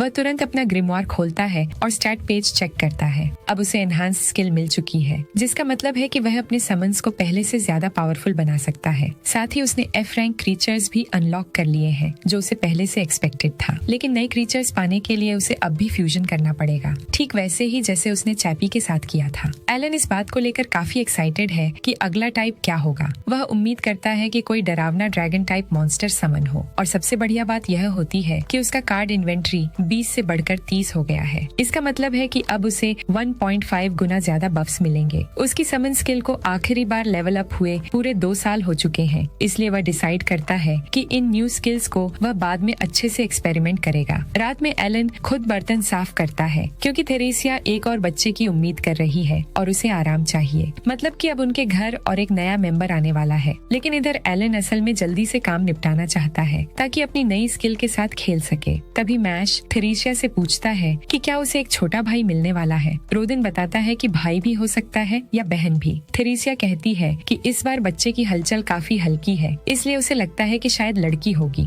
रोदिन नामों के बारे में सोचना शुरू करने की बात करता है, लेकिन थेरेसिया याद दिलाती है कि लड़कियों का नाम वही रखेगी क्योंकि उसने वादा किया था। इसी बीच एलन नोटिस करता है कि उसका एमपी वापस फुल हो रहा है। वह ग्रिमवार खोलता है और उसे एल्मिया गॉड ऑफ क्रिएशन का मैसेज दिखता है। गलती से वह नाम जोर से पढ़ लेता है, जिससे उसके पेरेंट्स चौंक जाते हैं। रोदिन उसे डांटता है और कहता है कि वे गॉड का नाम बेवजह नहीं लेते। थेरेसिया भी कहती है कि एलन आज पूरा दिन अजीब बिहेव कर रहा है। एलन तुरंत डम बनने की एक्टिंग करता है और टॉपिक बदलने के लिए वह अपने डैड से कहता है कि उनके हाथ का स्कार अब बेहतर बेहतर लग रहा है। रोडिन बताता है कि ऐसा इसलिए है क्योंकि आज बोर हंट के दौरान उसने गॉड्स का एक ट्रायल पास किया है। ये एक स्पेशल मोमेंट होता है जब शिकार कर रहे होते हैं, तब अचानक एनर्जी की एक लहर महसूस होती है जो सारे घाव और एग्जॉस्शन खत्म कर देती है। एलन बाहर से खुश होने की एक्टिंग करता है, लेकिन अंदर ही अंदर समझ जाता है कि इस वर्ल्ड में लेवल अप होने को सब ऐसे ही बताते होंगे। रोडिन बोर हंट में वाकई माहिर है। एलन रोडिन का स्टैट्स तो नहीं देख सकता, लेकिन उसे यकीन है कि वह अब काफी हाई लेवल पर है। अब एलन की समन स्किल बढ़ चुकी है, लेकिन फिर भी वह अभी लेवल 1 ही है। जब तक वह मॉन्स्टर्स को नहीं हराएगा, उसे एक्सपीरियंस नहीं मिलेगी। प्रॉब्लम ये है कि गुलाम को विलेज से बाहर जाने की परमिशन नहीं होती और सिर्फ हंटिंग के लिए ही छूट है। एलन कहता है कि काश वह भी हंट में जा पाता, लेकिन रोडिन तुरंत मना कर देता है। वह साफ कह देता है कि हंटिंग कोई गेम नहीं है और इसमें जान भी जा सकती है। एलन आगे बहस नहीं करता और वहाँ से निकल जाता है। उस रात एलन फिर से ग्रिमोर खोलता है और एल्मिया का मैसेज पढ़ता है। उसे पहले से अंदाजा होता है कि मैसेज में क्या होगा, क्योंकि उसने पहले काफी टॉक्सिक कंप्लेंट भेजी थी। जैसा उसने सोचा था, अप्रेजल सेरेमोनी के दौरान आया हुआ ग्लिची टेक्स्ट आखिरकार फिक्स कर दिया गया था। मैसेज में यह भी बताया गया था कि उसके स्टैट्स का ई रैंक दिखना हेल मोड की स्लो लेवलिंग की वजह से था। इसके साथ उन्होंने एक रॉ डेटा का अटैचमेंट भी भेजा था। एलन उसे खोलता है और देखता है कि उसका MP और इंटेलिजेंस S रैंक है, जो एक समनर के लिए परफेक्ट है। उसके S, A, B और C रैंक्स क्रेना जितने ही हैं, इसलिए कंप्लेन करने की कोई वजह नहीं बनती। अब एलन तुरंत एक्सपेरिमेंट शुरू करता है। वह सबसे पहले डेंका पर एनहांस यूज करता है। स्किल तुरंत क्रिएचर के स्टैट्स बूस्ट कर देती है और इंटरेस्टिंग बात यह है कि क्रिएचर्स को एनहांस करने से उसके बफ्स पर कोई असर नहीं पड़ता। इसको कंफर्म करने के लिए वह डेंका को समन करता है। उसके लुक से ही साफ हो जाता है कि वह बूस्टेड है, भले ही साइज में बड़ी न हो। यही एलन समझ जाता है कि समनर होना सिर्फ बड़े मॉन्स्टर्स बुलाने तक लिमिटेड नहीं है। एलन इस सबसे बहुत एक्साइटेड होता है, लेकिन तभी थेरेसिया कमरे में आ जाती है और डेंका को देखकर वह घबरा जाती है। एलन कुछ समझ पाता उससे पहले ही उसकी माँ उसे बिना सोचे समझे कुचल देती है, ये सोचकर कि वह कोई बड़ा कीड़ा है। अगले दिन रोडिन हंटिंग पर निकल जाता है। इधर एलन समन और अनसमन के साइकिल के बाद डिस्कवर करता है कि एक बार किसी कार्ड पर लगाया गया एनहांसमेंट कभी खत्म नहीं होता। इसका मतलब है कि जब तक उसके पास MP है, उसे अपने पूरे इन्वेंट्री की कार्ड्स एनहांस कर देनी चाहिए। इसके बाद वह अपने डैड को हंटिंग के लिए बाय कहता है और कपड़े सुखाने चला जाता है। वह सारे फ्यूजन कॉम्बिनेशंस टेस्ट करने के बाद भी वह नया टाइप अनलॉक नहीं कर पाता। आखिरी पॉसिबिलिटी बचती है कि एक F रैंक इंसेक्ट प्लस एक F रैंक बर्ड। इस बार फाइनली नया टाइप कार्ड अनलॉक हो जाता है, लेकिन एलन खुश नहीं होता क्योंकि नया कार्ड निकलता है ग्रास F। उसे पता ही नहीं था कि ग्रास भी समनेबल टाइप हो सकता है। वह बफ्स चेक करता है और तभी खुश हो जाता है क्योंकि यह क्रीचर MP बफ देता है। इस बफ की वजह से वह एक ही दिन में कहीं ज्यादा काम कर सकता है। उसे नहीं पता कि अगला लेवल आने में कितने दशक लगेंगे, लेकिन यह बफ उस टाइम को कई साल कम कर सकता है। वह इसे समन करता है। उसके सामने हाथ पैर वाला एक एप्पल आ जाता है। एलन ज्यादा ध्यान नहीं देता और उसका नाम एपो रख देता है। ये साफ तौर पर लड़ाई के लिए नहीं बना है। एपो बताता है कि उसकी एबिलिटी का नाम अरोमा है। एलन उसे स्किल यूज करने को कहता है। एप्पल जमीन में धंस जाता है और गायब हो जाता है। कुछ सेकंड बाद मिट्टी से एक छोटा प्लांट निकलता है जो बढ़ते बढ़ते एलन के कंधों तक पहुंच जाता है। प्लांट से एसेंशियल ऑयल जैसी खुशबू आ रही होती है। तभी थेरेसिया लंच के लिए बुलाने आती है तो एलन घबराकर एपो को वापस कार्ड बनने को कहता है, लेकिन प्लांट वहीं का वहीं रहता है। थेरेसिया बस इतना कहती है कि इसकी खुशबू बहुत अच्छी है। एलन भी हाँ में हाँ मिला देता है, लेकिन मन ही मन सोचता है कि इस प्लांट का असली यूज क्या है। लंच के बाद क्रेना रोज की तरह सोड प्रैक्टिस के लिए आती है, लेकिन एलन जल्दी हार जाता है क्योंकि सोड लॉर्ड से जीत पाना अभी उसके बस की बात नहीं होती। लेकिन पहला मैच जीतने के बाद क्रेना कहती है कि उसे लगता है एलन पहले से थोड़ा स्ट्रॉन्ग हो गया है। एलन तुरंत ग्रिमोर चेक करता है। उसकी सोड मास्टरी लेवल 3 पहुंच चुकी होती है। इन्वेंट्री बढ़ने की वजह से उसकी एंड्योरेंस और अटैक बफ्स भी बढ़ चुके होते हैं। एलन सोचता है कि अरोमा स्किल का बैटल में भी कोई इफेक्ट होगा। उसे याद आता है कि फाइडो उसका पहला समन था जिसके पास चॉम्प नाम की अटैक स्किल थी। वह टेस्ट करना चाहता है, लेकिन लोगों पर यूज नहीं कर सकता। बाद में बैकयार्ड में वह पत्थर फेंकने की प्रैक्टिस करता रहता है। उसे लगता है कि वह 20,000 से ज्यादा थ्रोज कर चुका है, लेकिन कोई लेवल अप नहीं होता। मैच भी उसकी नकल करता है, लेकिन उसे यह बोरिंग लगता है। एलन उसे थोड़ी देर और और रुकने को कहता है। हालांकि उसे पता है कि अब उसे मैश को संभालना और अपनी माँ की मदद करनी पड़ रही है क्योंकि वह प्रेग्नेंट है। इसके अलावा भी वह समन लेवल पर फोकस करना चाहता है। तभी मैश पूछता है कि घर के आसपास लगे ये पेड़ क्या हैं। एलन अनजान बनता है लेकिन नोटिस करता है कि अब उनका घर एक गार्डन बन चुका है। टेस्टिंग से उसे पता चलता है कि एप्पो की aroma skill MP recovery time को 6 घंटे से घटाकर 5 घंटे कर देती है। इससे वह और ज्यादा डेली एक्टिविटीज कर सकता है। फिर भी उसके मन में एक अजीब सी बेचैनी रहती है। उसे लगता है कि चाहे वह कितना भी स्ट्रॉन्ग बन जाए, टाइम कभी इनफ नहीं होगा। उसी रात एलन नोटिस करता है कि उसके पिता रोडन अभी तक घर नहीं आए हैं। थेरेसिया भी अनईजी हो जाती है। वह कहती है कि रोडन ने बताया था कि वह आज पास ही काम कर रहा होगा, तो इतनी देर नहीं लगनी चाहिए थी। तभी बाहर से तेज शोर सुनाई देता है। एलन और थेरेसिया तुरंत घर से बाहर भागते हैं। बारिश में भीगे हुए कुछ लोग रोडिन के घायल शरीर को उठाकर ला रहे होते हैं और गेर्डा उसे कॉन्शियस रखने की कोशिश कर रहा होता है। थेरेसिया घबरा जाती है। वे सब मिलकर रोडिन को जल्दी से अंदर ले जाते हैं। लोग बताते हैं कि रोडिन को बोर का दांत सीधे पेट में लगा है। एलन जख्म को देखकर नोटिस करता है कि जैसे उसे सीधे कॉटराइज कर दिया गया हो। गेर्डा समझाता है कि उन्होंने एक हीलिंग हर्ब मलरजे फ्लावर का इस्तेमाल किया, जिसकी वजह से रोडिन अभी जिंदा है। थेरेसिया पूछती है इतना कीमती हर्ब उन्हें मिला कैसे। गेर्डा बताता है कि क्रेना वाले इंसिडेंट की अपॉलजी के तौर पर नाइट कैप्टन ने उन्हें कुछ गोल्ड कॉइन्स दिए थे और उन्हीं पैसों से ये हर्ब खरीदा गया। उनके बिना हालात बहुत ज्यादा खराब हो सकते थे। बाहर बाकी गुलाम सब इस पूरे इंसिडेंट के लिए उस कॉमनर को ब्लेम कर रहे होते हैं जो हंट के टाइम उनके साथ था। इसी बीच शोर की वजह से मैश जाग जाता है और जोर जोर से रोने लगता है। माहौल समझकर बाकी लोग उन्हें थोड़ी प्राइवेसी देने का फैसला करते हैं। एलन मैश को शांत करता है और फिर गेर्डा से पूछता है कि असल में हुआ क्या था और क्या सच में कोई कॉमनर दोषी है। गेर्डा बताता है कि कुछ दिन पहले विलेज चीफ ने उन्हें बुलाया था और कहा था कि इस बार बोर हंट में कॉमनर्स को भी शामिल किया जाए। बोर हंट उनके लिए बेहद वैल्यूएबल होती है। भले ही ज्यादातर हिस्सा बैरन टाउन ले लेता है, लेकिन बचा हुआ मीट हंटर्स में बांटा जाता है। कभी कभी इसे सॉल्ट, वुड या दूसरी जरूरी चीजों से ट्रेड भी किया जाता है। इसके बावजूद आज तक कोई कॉमनर खुद से हंट में शामिल नहीं हुआ था, क्योंकि ये बेहद डेंजरस होती है और हर साल लोग मारे जाते हैं। गुलाम सब फिर भी हंट करते हैं क्योंकि यही उनकी जिंदगी है और मजबूरी भी, क्योंकि इसी से ही उनका गुजारा चलता है। एलन पूछता है कि इस बार कॉमनर्स कैसे शामिल हो गए। गेर्डा बताता है कि जेनोफ ने सबके सामने रोडिन को लेजेंड कहा था। ये बात एक तरह से ऑफिशियल सपोर्ट बन गई और लोगों को लगा कि अगर रोडिन साथ है तो कॉमनर्स सेफ रहेंगे। रोडिन और गेर्डा दोनों ही एमेटर्स को हंट में लाने के खिलाफ थे, लेकिन वे चीफटन के ऑर्डर्स को मना नहीं कर सकते थे। हालात और बिगड़ गए जब हंट से पहले कुछ कॉमनर्स ने ट्रेनिंग को सीरियसली नहीं लिया। शायद उन्हें गुलामों से सीखना अपने लेवल से नीचे लगा। हंट के दिन कॉमनर्स को सबसे आसान काम दिया गया, बोर का ध्यान भटकाना। लेकिन जैसे ही उन्होंने जायंट बोर को देखा, वे पैनिक कर गए। पूरी स्ट्रेटेजी टूट गई। एक कॉमनर गिर पड़ा। रोडिन उसे बचाने गया और उसी पल बोर ने उसका पेट चीर दिया। अच्छी बात ये रही कि बोर को मार दिया गया। गेर्डा वादा करता है कि वह अगले दिन रोडिन का मीट शेयर लेकर आएगा। जाने से पहले वह थेरेसिया और एलन से कहता है कि उसके लिए स्ट्रॉन्ग बने रहे, क्योंकि रिकवरी में वक्त लगेगा।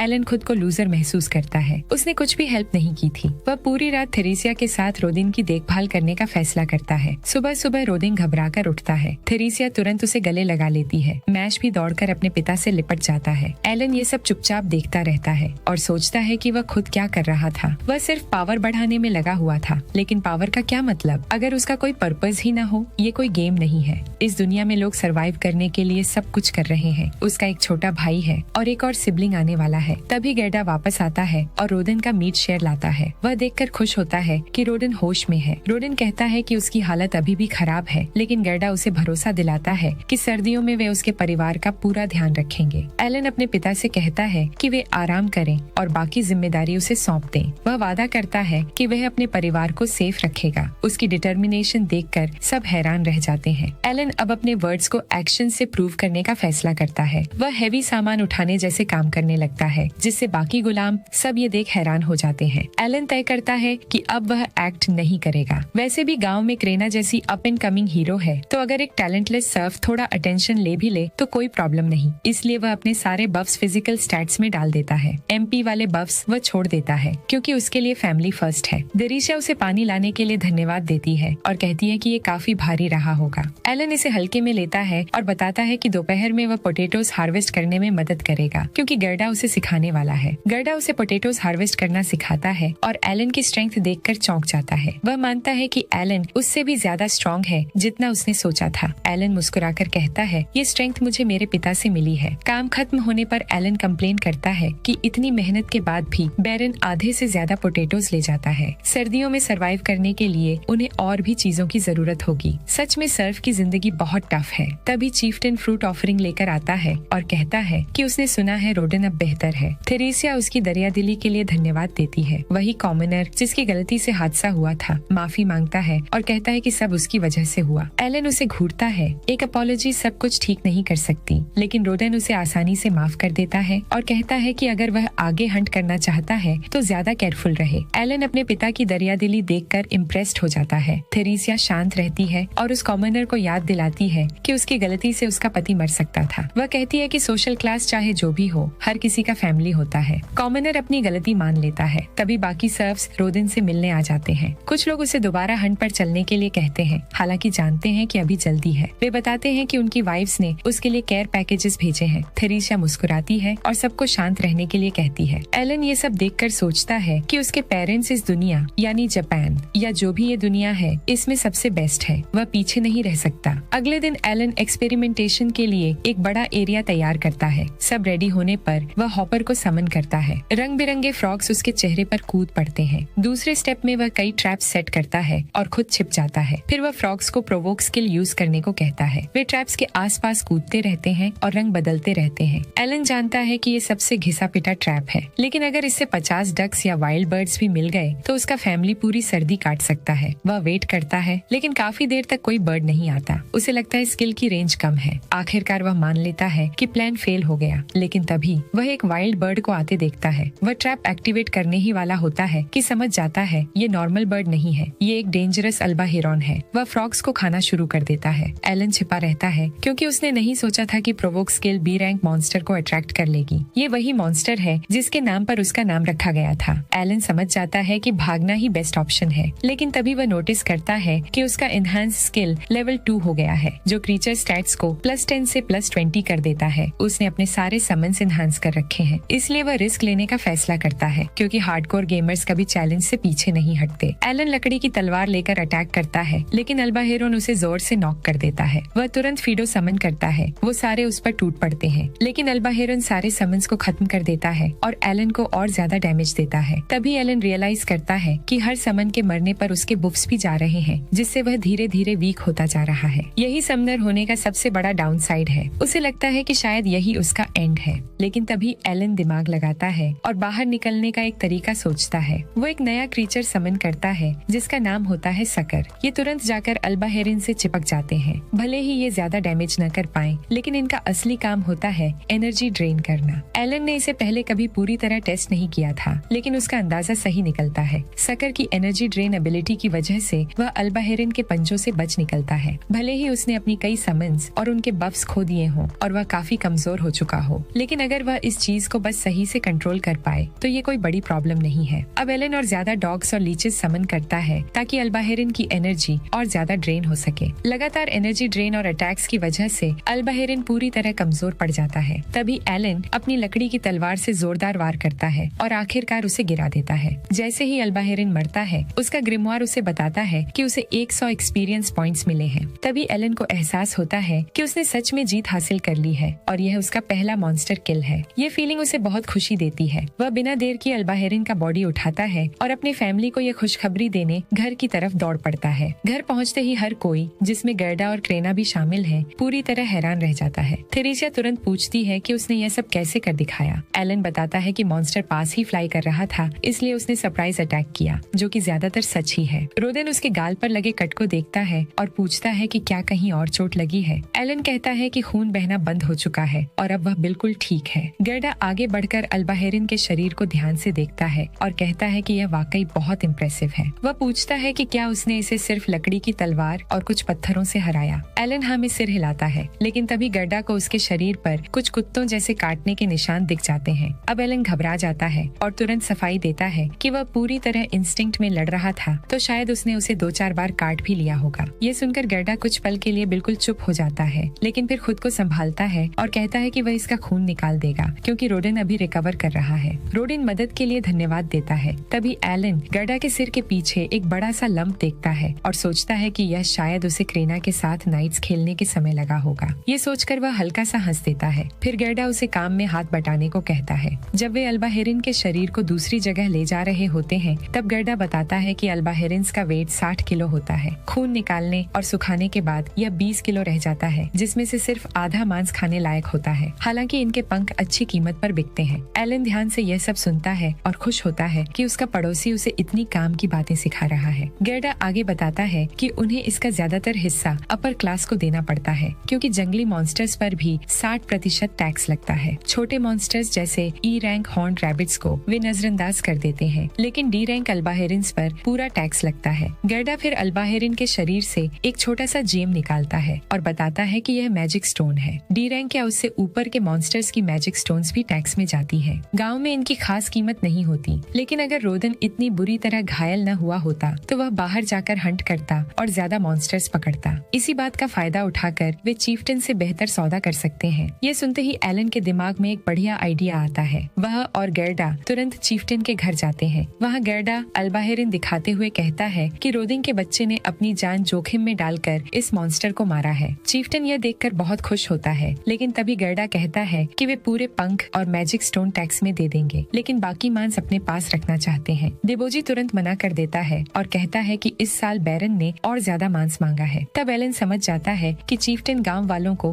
हंट के लिए जबरदस्ती क्यों भेज रहा था। गर्डा याद दिलाता है कि अगर उनसे नामुमकिन मांग न की होती तो गांव का हीरो रोदन इतनी बुरी तरह इंजर्ड न हुआ होता। वह बताता है कि अब उनका फैमिली भुखमरी के कगार पर है और एक बच्चा आने वाला है। एलन भी एक्टिंग करते हुए कहता है कि उसे बहुत भूख लगी है और उसे चक्कर आ रहा है। गर्डा ड्रामेटिक अंदाज में उसे हिम्मत देता है और पूछता है कि इस हालात का जिम्मेदार कौन है। देबोजी इशारा समझ जाता है और मान लेता है कि वह रोदन का बहुत कर्जदार है, इसलिए इस बार वे बाकी मांस रख सकते हैं। एलन खुशी खुशी धन्यवाद देता है और पूछता है कि क्या फ्यूचर में भी वे सिर्फ पंख और मैजिक स्टोन देकर बाकी मांस रख सकते हैं। चीफ्टन थोड़ा चौंकता है, लेकिन गर्डा बीच में बोलकर बात संभाल लेता है। आखिरकार सौदा पक्का हो जाता है। इसके बाद एलन फिर से पहले जैसा ही ट्रैप लगाता है। हॉपर को चारा बनाकर अल्बा हेरिन को ललचाता है। इस बार वह 2 अल्बा हेरिन्स पकड़ लेता है। चोट लगने से पहले हॉपर को गायब कर देता है और तुरंत लीचेस समन करता है ताकि उनकी एनर्जी ड्रेन हो सके। पत्थर फेंककर उनका बैलेंस बिगाड़ता है, फिर फिडो को समन करके फंग स्किल से हमला करवाता है। कुछ ही देर में दोनों अल्बा हेरिन्स पूरी तरह थक कर गिर जाते हैं और एलन अपनी लकड़ी की तलवार से उनके सिर पर वार करके उन्हें खत्म कर देता है। ये उसकी पहली फ्लॉलेस जीत होती है, क्योंकि इस बार उसने कोई भी समन नहीं खोया। ग्रिमोयर उसे बताता है कि 2 मॉन्स्टर्स को हराने पर उसे 200 एक्सपीरियंस पॉइंट्स मिले हैं। अब उसका एक्सपीरियंस 1000/1000 हो चुका है और वह लेवल 2 पर पहुंच जाता है। लेवल अप होते ही उसका पूरा HP और MP रिकवर हो जाता है। हालांकि उसके स्टैट्स का सिर्फ 60% ही बढ़ा है, फिर भी वह बेहद खुश होता है। 6 साल पहले रीइंकार्नेट होने के बाद आखिरकार उसे अपना पहला लेवल मिल गया था। अब वह सोचता है कि टाइम आ गया है कि वह अपने मॉम डैड को सच्चाई बताए। अब वह दोनों अल्बा हेरिन्स को लेकर घर पहुंचता है। उसे देख रोदिन शॉक हो जाता है, क्योंकि आज उसने 2 मॉन्स्टर मारे हैं। लेकिन तभी घंटी बजती है और वह क्रेना के साथ नाइट्स खेलने चला जाता है। आज की हंट से उसने 10 मॉन्स्टर्स का टारगेट पूरा कर लिया है, जिससे सर्दियों के लिए काफी खाना जमा हो जाएगा। रात में वह अपने मॉम डैड को बताने का फैसला करता है कि जब वह सिर्फ 1 साल का था तब उसने गॉडेस की एक ऑरेकल सुनी थी। ये सुनकर वे दोनों चौंक जाते हैं। तब एलन बताता है कि गॉड एल्मिया ने उसे बताया था कि वह उसे पावर और विजडम का ब्लेसिंग दे रहे हैं। इसका मतलब ये है कि वह एक नॉर्मल इंसान से ज्यादा स्मार्ट और फिजिकली स्ट्रॉन्गर है। लेकिन साथ ही एल्मिया ने यह भी कहा था कि उसे ऐसे ट्रायल से गुजरना पड़ेगा जिन्हें इवन 100 आदमी भी पूरा नहीं कर सकते, और उसे अपने पावर और विजडम के ब्लेसिंग का इस्तेमाल करके इन ट्रायल्स को पार करना होगा।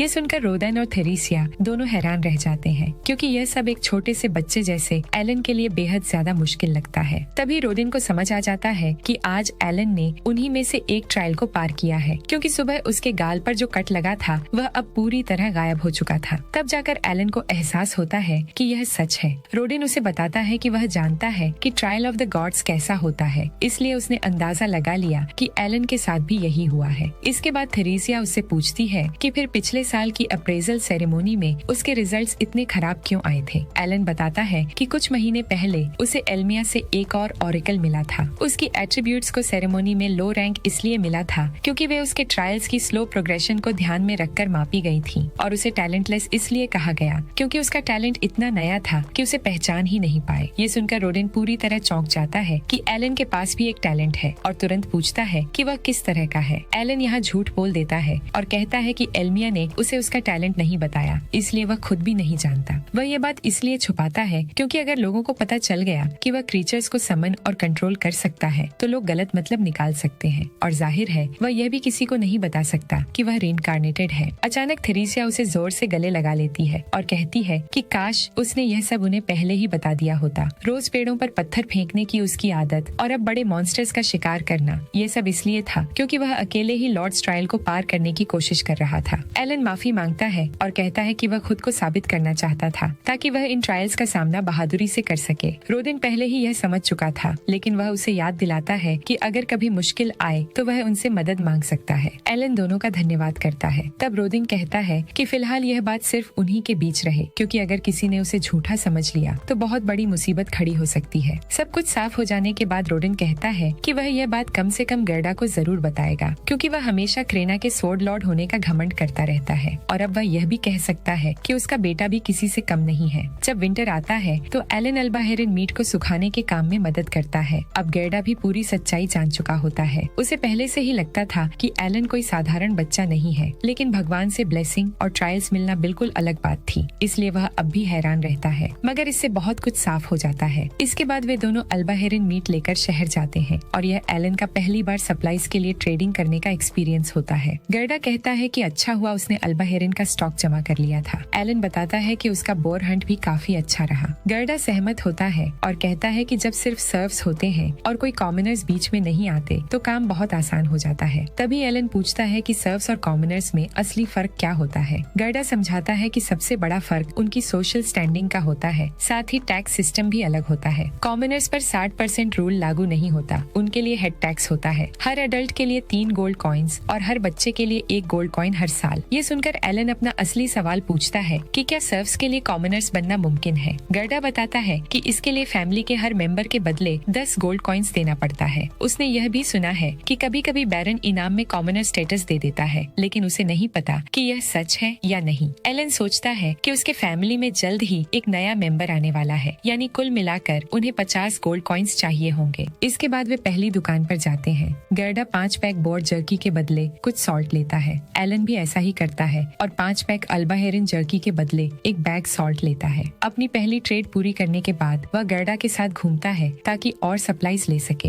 एक पैक सूखे मांस के बदले 4 दिन का फायरवुड मिल जाता है। अब जब उसे अदला बदली का तरीका समझ में आ गया है तो वह सोचता है कि अगली बार मार्केट रिसर्च भी करेगा। कुछ दिन बाद एलन अकेले शहर जाता है ताकि अल्बा हेरन मीट के बदले सप्लाईज ले सके। बाद में वह एक फ्रूट स्टैंड पर जाता है और दुकानदार से पूछता है कि छत से लटके ये फल क्या हैं, क्योंकि उसने इन्हें पहले कभी नहीं देखा था। दुकानदार बताता है कि इन्हें पोपोस कहते हैं और एक बंडल ऑफ मीट के बदले एक पोपो मिलता है। यह सुनकर एलन हैरान रह जाता है, क्योंकि यह मोलमोज से 4 गुना महंगा था। कुछ मीट के बदले फल लेने के बाद वह पूरे शहर में घूमता है और जो कुछ भी सीखता है उसके नोट्स बना लेता है। एक bundle of alba heron jerky के बदले उसे एक बैग सॉल्ट, 4 मोलमोज फ्रूट्स, एक पोपोस फ्रूट और 4 दिन का फायरवुड मिलता है। सभी करेंसीज की वैल्यू बराबर होती है। 1 गोल्ड 100 सिल्वर है तो 1000 कॉपर 10,000 आयरन साइंस होगा। इसके बाद एलन एक हर्बलिस्ट शॉप पर जाता है और पूछता है कि क्या उनके पास एमपी रिकवर करने वाली कोई मेडिसिन है। दुकानदार बताता है कि यहाँ इतनी फैंसी चीजें नहीं मिलती। तब एलन पूछता है कि हीलिंग मेडिसिन कहाँ है, तो दुकानदार उसे पीछे की ओर भेज देता है। जैसे ही एलन उन जड़ी बूटियों को देखता है उसे ख्याल आता है कि क्या उसकी नोटबुक में ड्राइंग्स भी सेव हो सकती हैं। वह अपना ग्रिमवार निकालता है और उन जड़ी बूटियों की शक्ल दिमाग में सोचकर ड्रॉ करने की कोशिश करता है। गुड लक से यह तरीका काम कर जाता है और उनकी ड्राइंग्स उसके ग्रिमवार में सेव हो जाती है। फिर वह दुकानदार से पूछता है कि क्या उसके पास मलर्जी फ्लावर है। दुकानदार बताता है कि उसके पास नहीं है और अगर होता भी तो वह बेचता नहीं। एलन माफी मांगता है तो दुकानदार बताता है कि वह अब भी उस आखिरी बार को याद करके परेशान है जब उसने यह फूल बेचा था। एलन पूछता है कि क्या वह वही फूल था जो गर्डा ने 1 महीने पहले खरीदा था। दुकानदार बताता है कि गर्डा अचानक दुकान में घुस आया था और अपनी सबसे अच्छी मेडिसिन मांगने लगा था। बहुत ज्यादा जिद करने पर उसने उसे एक मिलर्जी फ्लावर बेच दिया, क्योंकि कोइंसिडेंस से उस दिन उसके पास एक था। लेकिन जब उसने कीमत 5 गोल्ड कॉइन्स बताई तो गर्डा 3 में मानने की भीख मांगने लगा और बाद में पैसे देने का वादा करने लगा। वह लगातार किसी दोस्त की जान बचाने की बात करता रहा और यहाँ तक कि जमीन पर गिरकर गिड़गिड़ाने लगा। ये सब सुनकर एलन पूरी तरह हैरान रह जाता है कि गर्डा रोडिन को बचाने के लिए इतना आगे चला गया, जो ये साबित करता है कि वो वाकई में एक सच्चा दोस्त है। शॉपकीपर बताता है कि वो लड़का कैंडी स्टोर में आए किसी बच्चे से भी ज्यादा जिद्दी था, इसलिए उसे उसे आखिरकार वो चीज देनी ही पड़ी। लेकिन जब तक गर्डा पैसे लेकर वापस नहीं आया तब तक वो लगातार अपने नाखून चबाता रहा। फिर भी ये एक बुरा सौदा साबित हुआ और आखिर में उसे नुकसान ही हुआ, जिस वजह से वो काफी फ्रस्ट्रेटेड हो जाता है। उसकी फ्रस्ट्रेशन सुनने के बाद एलन उसे अल्बाहेरिन जर्की का एक पैक दे देता है। ये देखकर वो आदमी तुरंत माफी मांगता है कि वो ट्रेड के दौरान इतना भड़क गया था। एलन साफ साफ कहता है कि ये वो उसे गिफ्ट के तौर पर दे रहा है क्योंकि उसने मिलर से फ्लावर को डिस्काउंट पर बेचकर बहुत बड़ी मदद की थी और उसी की वजह से उसके पिता की जान बच पाई थी। ये जर्की उसकी तरफ से शुक्रिया कहने के लिए है और वो अगली बार और भी लाएगा। शॉपकीपर उसके इस जेस्चर से काफी हैरान हो जाता है। एलन एक बार फिर धन्यवाद देता है और वहाँ से निकल जाता है। इसके बाद एलन वेपन्स की कीमत देखने का फैसला करता है, लेकिन वहाँ उसे पता चलता है कि एक एक वेपन की कीमत 50 सिल्वर कॉइन्स है, जो पूरे 5 अल्बाहेरिन के बराबर होती है। तभी अचानक डोगोरा उसके पास आता है और पूछता है कि उसे उसकी फैमिली शॉप से क्या चाहिए। एलन उसे टालने की कोशिश करता है और कहता है कि उसे न तो उससे और न ही चीफ्टेन के बेटे से कोई झगड़ा चाहिए। लेकिन इससे पहले कि एलन वहाँ से जा सके, डोगोरा अचानक उसे मुक्का मार देता है और कहता है कि वो तभी आगे जा सकता है जब वो उसका चेला बनने के लिए मान जाए। तब एलन अपनी वुडन सोर्ड निकालता है और डोगोरा से कहता है कि वो जो भी वेपन चाहे उठा ले और उससे लड़े। डोगोरा तुरंत जाकर एक बैट लेकर लौटता है और कई बार एलन पर हमला करने की कोशिश करता है, लेकिन एलन आसानी से उसके सारे अटैक्स डॉज कर लेता है और महसूस करता है कि उसके वार काफी जोरदार हैं, जो एक एक्स यूजर के लिए समझ में आता है। लेकिन क्रेना की 3 स्टार पावर के सामने वो कुछ भी नहीं है। कुछ ही देर में एलन डोगोरा को हरा कर रख देता है, ड्यूअल जीतता है और वहाँ से चला जाता है। अब इधर रोडन भी थोड़ा बहुत ठीक हो चुका होता है। कुछ दिन बाद क्रेना के घर पर डोगोरा फिर से उससे लड़ने की कोशिश करता है, लेकिन इस बार एलन उसे कुछ चीजें सिखाने की कोशिश करता है। इसी दौरान क्रेना मैश के साथ नाइट्स खेल रही होती है और भले ही वो उस पर इजी जा रही होती है, फिर भी मैश काफी अच्छा परफॉर्म कर रहा होता है। ये देखकर एलन सोचता है कि शायद उसमें स्पीयर यूजर बनने की टैलेंट हो सकती है। इसी बीच थेरेसिया ने हाल ही में अपने तीसरे बच्चे मायूला को जन्म दिया होता है, इसलिए एलन उस रात अपनी माँ के साथ टाइम बिताने का फैसला करता है ताकि वो अपने नए छोटे सिबलिंग को देख सके। उस रात रोडिन और गेरदा आम दिनों से काफी देर से घर लौटते हैं और उनके पास कोई अच्छी खबर नहीं होती। रोडिन बताता है कि उन्हें चीफ्टेन ने बुलाया था और उसने कहा है कि जो बोर्ड्स वो बैरन को देते हैं उनकी गिनती 10 से बढ़ाकर 15 करनी होगी और ऐसा करने के लिए वो चाहते हैं कि इस साल कॉमनर्स को फिर से हंट में शामिल होने दिया जाए। वो जाहिर तौर पर मना करना चाहते थे, लेकिन ये सीधा बैरन का ऑर्डर था, इसलिए वो कुछ नहीं कर सके। अगर इस साल सर्दियों तक 15 बोर्ड्स डिलीवर नहीं किए गए तो वो बाहर से और ज्यादा सर्व्स रिक्रूट करेंगे। एलन समझ जाता है कि गाँव में ज्यादा सर्व्स आने का मतलब जमीन कम पड़ना और इसका नतीजा ये होगा कि जो सर्व्स हंट नहीं कर सकते उनकी जमीन छीनी जा सकती है। इससे क्रेना विलेज की पूरी नेचर बदल जाने का खतरा पैदा हो जाता है। गर्डा बताता है कि अगले साल वो उनसे 20 बोर्ड्स का शिकार करवाना चाहते हैं और इसे पूरा करने का एक ही तरीका है कि वो हर 10 दिन में होने वाले यूजुअल हंट से भी ज्यादा बार शिकार करें। इसका मतलब सबके लिए ज्यादा रिस्क होगा, लेकिन बैरन के ऑर्डर के सामने कुछ सर्व्स की राय की कोई कीमत नहीं होती। एलन कहता है कि अगर उन्होंने हंट्स की संख्या बढ़ा दी तो वो हर साल उनसे और ज्यादा उम्मीद करेंगे, जब तक कि एक दिन ये पूरी तरह इम्पॉसिबल न हो जाए और आखिर में नतीजा फिर भी ज्यादा सर्व्स को रिक्रूट करना ही होगा। इसलिए उसके हिसाब से उन्हें वही करना चाहिए जो चीफ्टेन कह रहा है, कॉमनर्स को फिर से हंट में शामिल होने देना चाहिए। गर्डा इस बात के साफ खिलाफ होता है, लेकिन एलन उन्हें याद दिलाता है कि उसे एल्मिया द्वारा दी गई विजडम का पावर मिली है, इसलिए उसकी बात को हल्के में नहीं लिया जा सकता। अब अगली हंट में रोडिन सभी सर्व्स और कॉमनर्स को बताता है कि अब वे एलन की बनाई हुई हंटिंग स्ट्रेटेजी अपनाएंगे, लेकिन एलन खुद सिर्फ देखने के लिए साथ रहेगा। एलन को उम्मीद थी कि वो भी हिस्सा लेगा, लेकिन रोडिन बहुत जिद्दी था और अपने फैसले पर अड़ा रहा। एलन इसके खिलाफ कुछ नहीं कर सकता था। अब एलन का मेन मोटिव नए लोगों को ट्रेन करना था ताकि वे मिलकर ज्यादा बोर्ड्स का शिकार कर सके, क्योंकि वह नहीं चाहता था कि किसी को भी उसके पिता जैसी गंभीर चोट लगे। जिस कॉमनर की वजह से पिछले साल हादसा हुआ था, वह रोडिन के पास जाकर माफी मांगता है और कहता है कि अगर आज कुछ गलत हो जाए तो उसे बचाने की कोशिश न करे। रोडिन उसे आसानी से माफ कर देता है और कहता है कि वह बस हंट में अपनी रोल पर ध्यान दे। थोड़ी देर बाद पूरी हंटिंग टीम गांव से बाहर निकलती है। ये पहली बार था जब एलन 7 साल तक एक सर्व की तरह जीने के बाद गांव से बाहर निकल पाया था। ये उसके लिए आजादी की ओर एक छोटा लेकिन बेहद खास कदम था। दूर उसे व्हाइट ड्रैगन माउंटेन्स दिखाई देते हैं। हर पतझड़ में बोर्ड्स पहाड़ों की तलहटी से निकलकर यहाँ खाने की तलाश में आते हैं और स्टोरीज कहती हैं कि इन पहाड़ों की चोटी के पास कहीं एक मिथिकल व्हाइट ड्रैगन रहता है। एलन अपनी सोच से बाहर निकलता है और ग्रुप के साथ चल पड़ता है। इसके बाद वह सबको अपनी हंटिंग स्ट्रेटेजी डिटेल से समझाता है। रोडिन बस इतना कहता है कि सबने जितनी प्रैक्टिस की है उसी के हिसाब से काम करना है और अपनी अपनी जगह पर चले जाना है। एलन वादे के मुताबिक एक सेफ छिपने की जगह पर चला जाता है। जैसे ही वह जायंट बोर को ग्रुप की तरफ दौड़ते हुए देखता है, उसे समझ आता है कि यह कितना डरावना है। प्लान के हिसाब से सर्व्स अपनी एड़ियां जमीन में जमा लेते हैं और भालों से बोर को रोक लेते हैं। उसी दौरान रोडिन और बाकी लोग बगल से हमला करके उसे सीरियस रूप से घायल कर देते हैं। पूरा सीन देखकर एलन समझ जाता है कि कैसे चारा टीम बोर को फंसाकर लाती है, टैंक टीम उसे रोकती है और स्ट्राइक टीम उसके वाइटल पार्ट्स पर हमला करती है। यही वह तरीका था जिससे उसके पिता और बाकी लोग बिना किसी खास टैलेंट के भी शिकार कर सकते हैं। जब बोर काफी कमजोर हो जाता है, एलन कॉमनर्स को तैयार रहने को कहता है, क्योंकि अब उनका टाइम आ गया था ताकि वे आखिरी बार करें, बैटल एक्सपीरियंस हासिल करें और स्ट्रॉन्ग बने।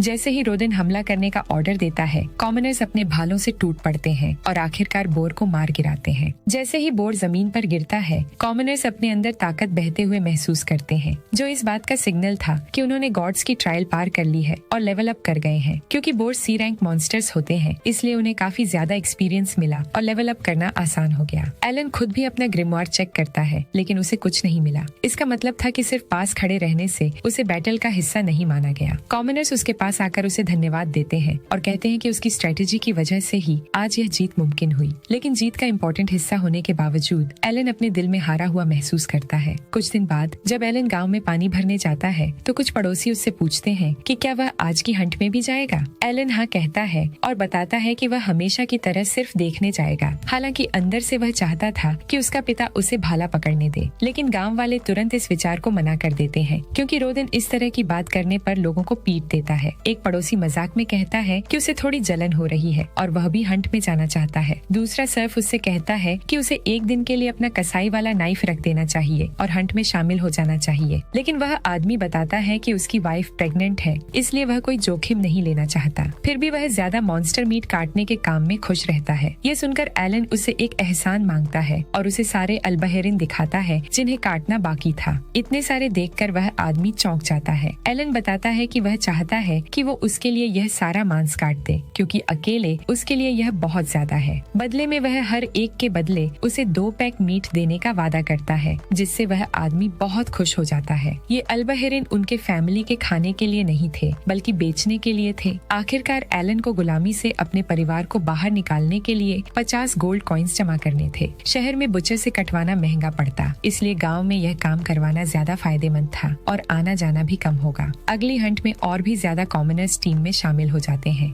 एलन की बनाई हुई स्ट्रेटेजी को फॉलो करते हुए एलन को अच्छी तरह पता होता है कि अगर वह धीरे धीरे नए लोगों को टीम में जोड़ता रहा, तो कुछ ही टाइम में उनके पास इतने लोग हो जाएंगे कि वे 2 अलग अलग ग्रुप्स बना सकेंगे। इससे वे एक साथ 2 जगह हंट कर पाएंगे और बोर्स की संख्या को सीधे डबल कर सकेंगे। हालांकि एक बात उसे समझ नहीं आती कि बैरन ज्यादा बोर्स के पीछे इतना जोर क्यों दे रहा है, क्योंकि उसे ऐसा बिल्कुल नहीं लगता कि उसके टेरिटरी में फूड की कोई कमी है। उसी पल चारा टीम एक और बोर को अपनी तरफ अट्रैक्ट कर लेती है और जैसे ही वह पास आता है, टैंक टीम अपने स्पीयर्स से उसे रोक लेती है। इसके बाद स्ट्राइक टीम चारों तरफ से अटैक करके उसे कमजोर कर देती है। तभी गर्डा न्यूबीज को इशारा करता है कि अब उनकी बारी है। सभी नए लोग अपने स्पीयर्स से बोर पर हमला कर देते हैं और थोड़ी ही देर में उसे गिरा देते हैं। इस जीत के बाद सबको लगता है कि उन्होंने गॉड्स की एक और ट्रायल पार कर ली है। बोर के गिरते ही एलन तुरंत अपनी ग्रिमवार खोलकर चेक करता है और देखता है कि उसका प्लान पूरी तरह से काम कर गया है। उसके सारे स्टैट्स बढ़ चुके होते हैं और फाइट शुरू होने से ठीक पहले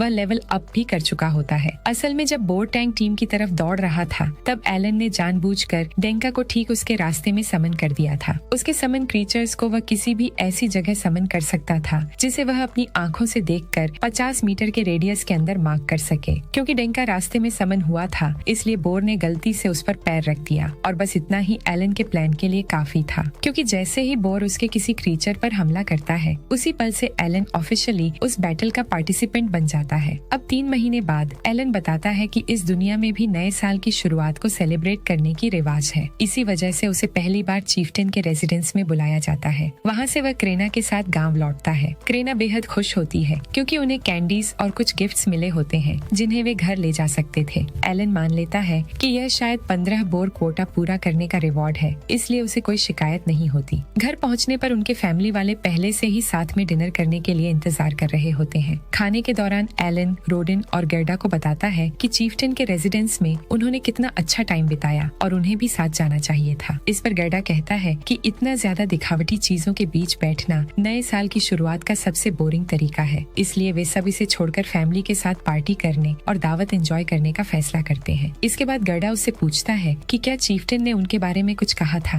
एलन बताता है कि वह उनकी बहुत तारीफ कर रहा था। तभी रोडेन कहता है कि जिस तरह से सब कुछ चल रहा है, उन्हें इस साल 20 बोर्ड्स का कोटा पूरा करने में कोई दिक्कत नहीं होगी और इसका पूरा क्रेडिट एलन और उसकी बनाई हुई ट्रेनिंग प्लान को जाता है, जिसकी वजह से न्यूबीज तेजी से मजबूत बन रहे हैं। इसी बीच गर्डा की नजर एलन के पीछे रखी एक स्पेशल बॉटल पर पड़ती है और वह उसके बारे में पूछता है। एलन बताता है कि यह चीफ्टेन का दिया हुआ गिफ्ट है और यह शराब की बॉटल है। ये सुनते ही रोदेन और गर्डा दोनों ही अचानक एक्साइटेड हो जाते हैं और आसानी से चारे में फंस जाते हैं। यही एलन अपना ट्रैप शुरू करता है। वह अचानक टॉपिक बदलते हुए मैश से पूछता है कि क्या वह जल्द ही और ज्यादा स्पीयर ट्रेनिंग करना चाहता है। उसका छोटा भाई तुरंत मान जाता है। क्रेना भी कहती है कि वह भी ट्रेनिंग करना चाहती है, लेकिन एलन कहता है कि वह पहले से ही काफी स्ट्रॉन्ग है, इसलिए अभी उन्हें मैश को ट्रेन करना चाहिए क्योंकि उसमें एक परफेक्ट स्पीयर यूजर बनने की पूरी कैपेसिटी है। हालांकि बात बदल चुकी होती है, फिर भी रोडेन और गर्डा का ध्यान अब भी उसी दारू बॉटल पर टिका रहता है। एलन उन्हें याद दिलाता है कि यह चीफ्टेन का दिया हुआ गिफ्ट है, लेकिन गर्डा कहता है कि बेवकूफी मत करो, सब जानते हैं कि वह अभी इसे पीने की उम्र का नहीं है। यहीं पर एलन अपना असली दांव चलता है और कहता है कि वह उन्हें यह बॉटल दे देगा, लेकिन सिर्फ तब जब वे उसे एक कॉन्टेस्ट में हरा दें।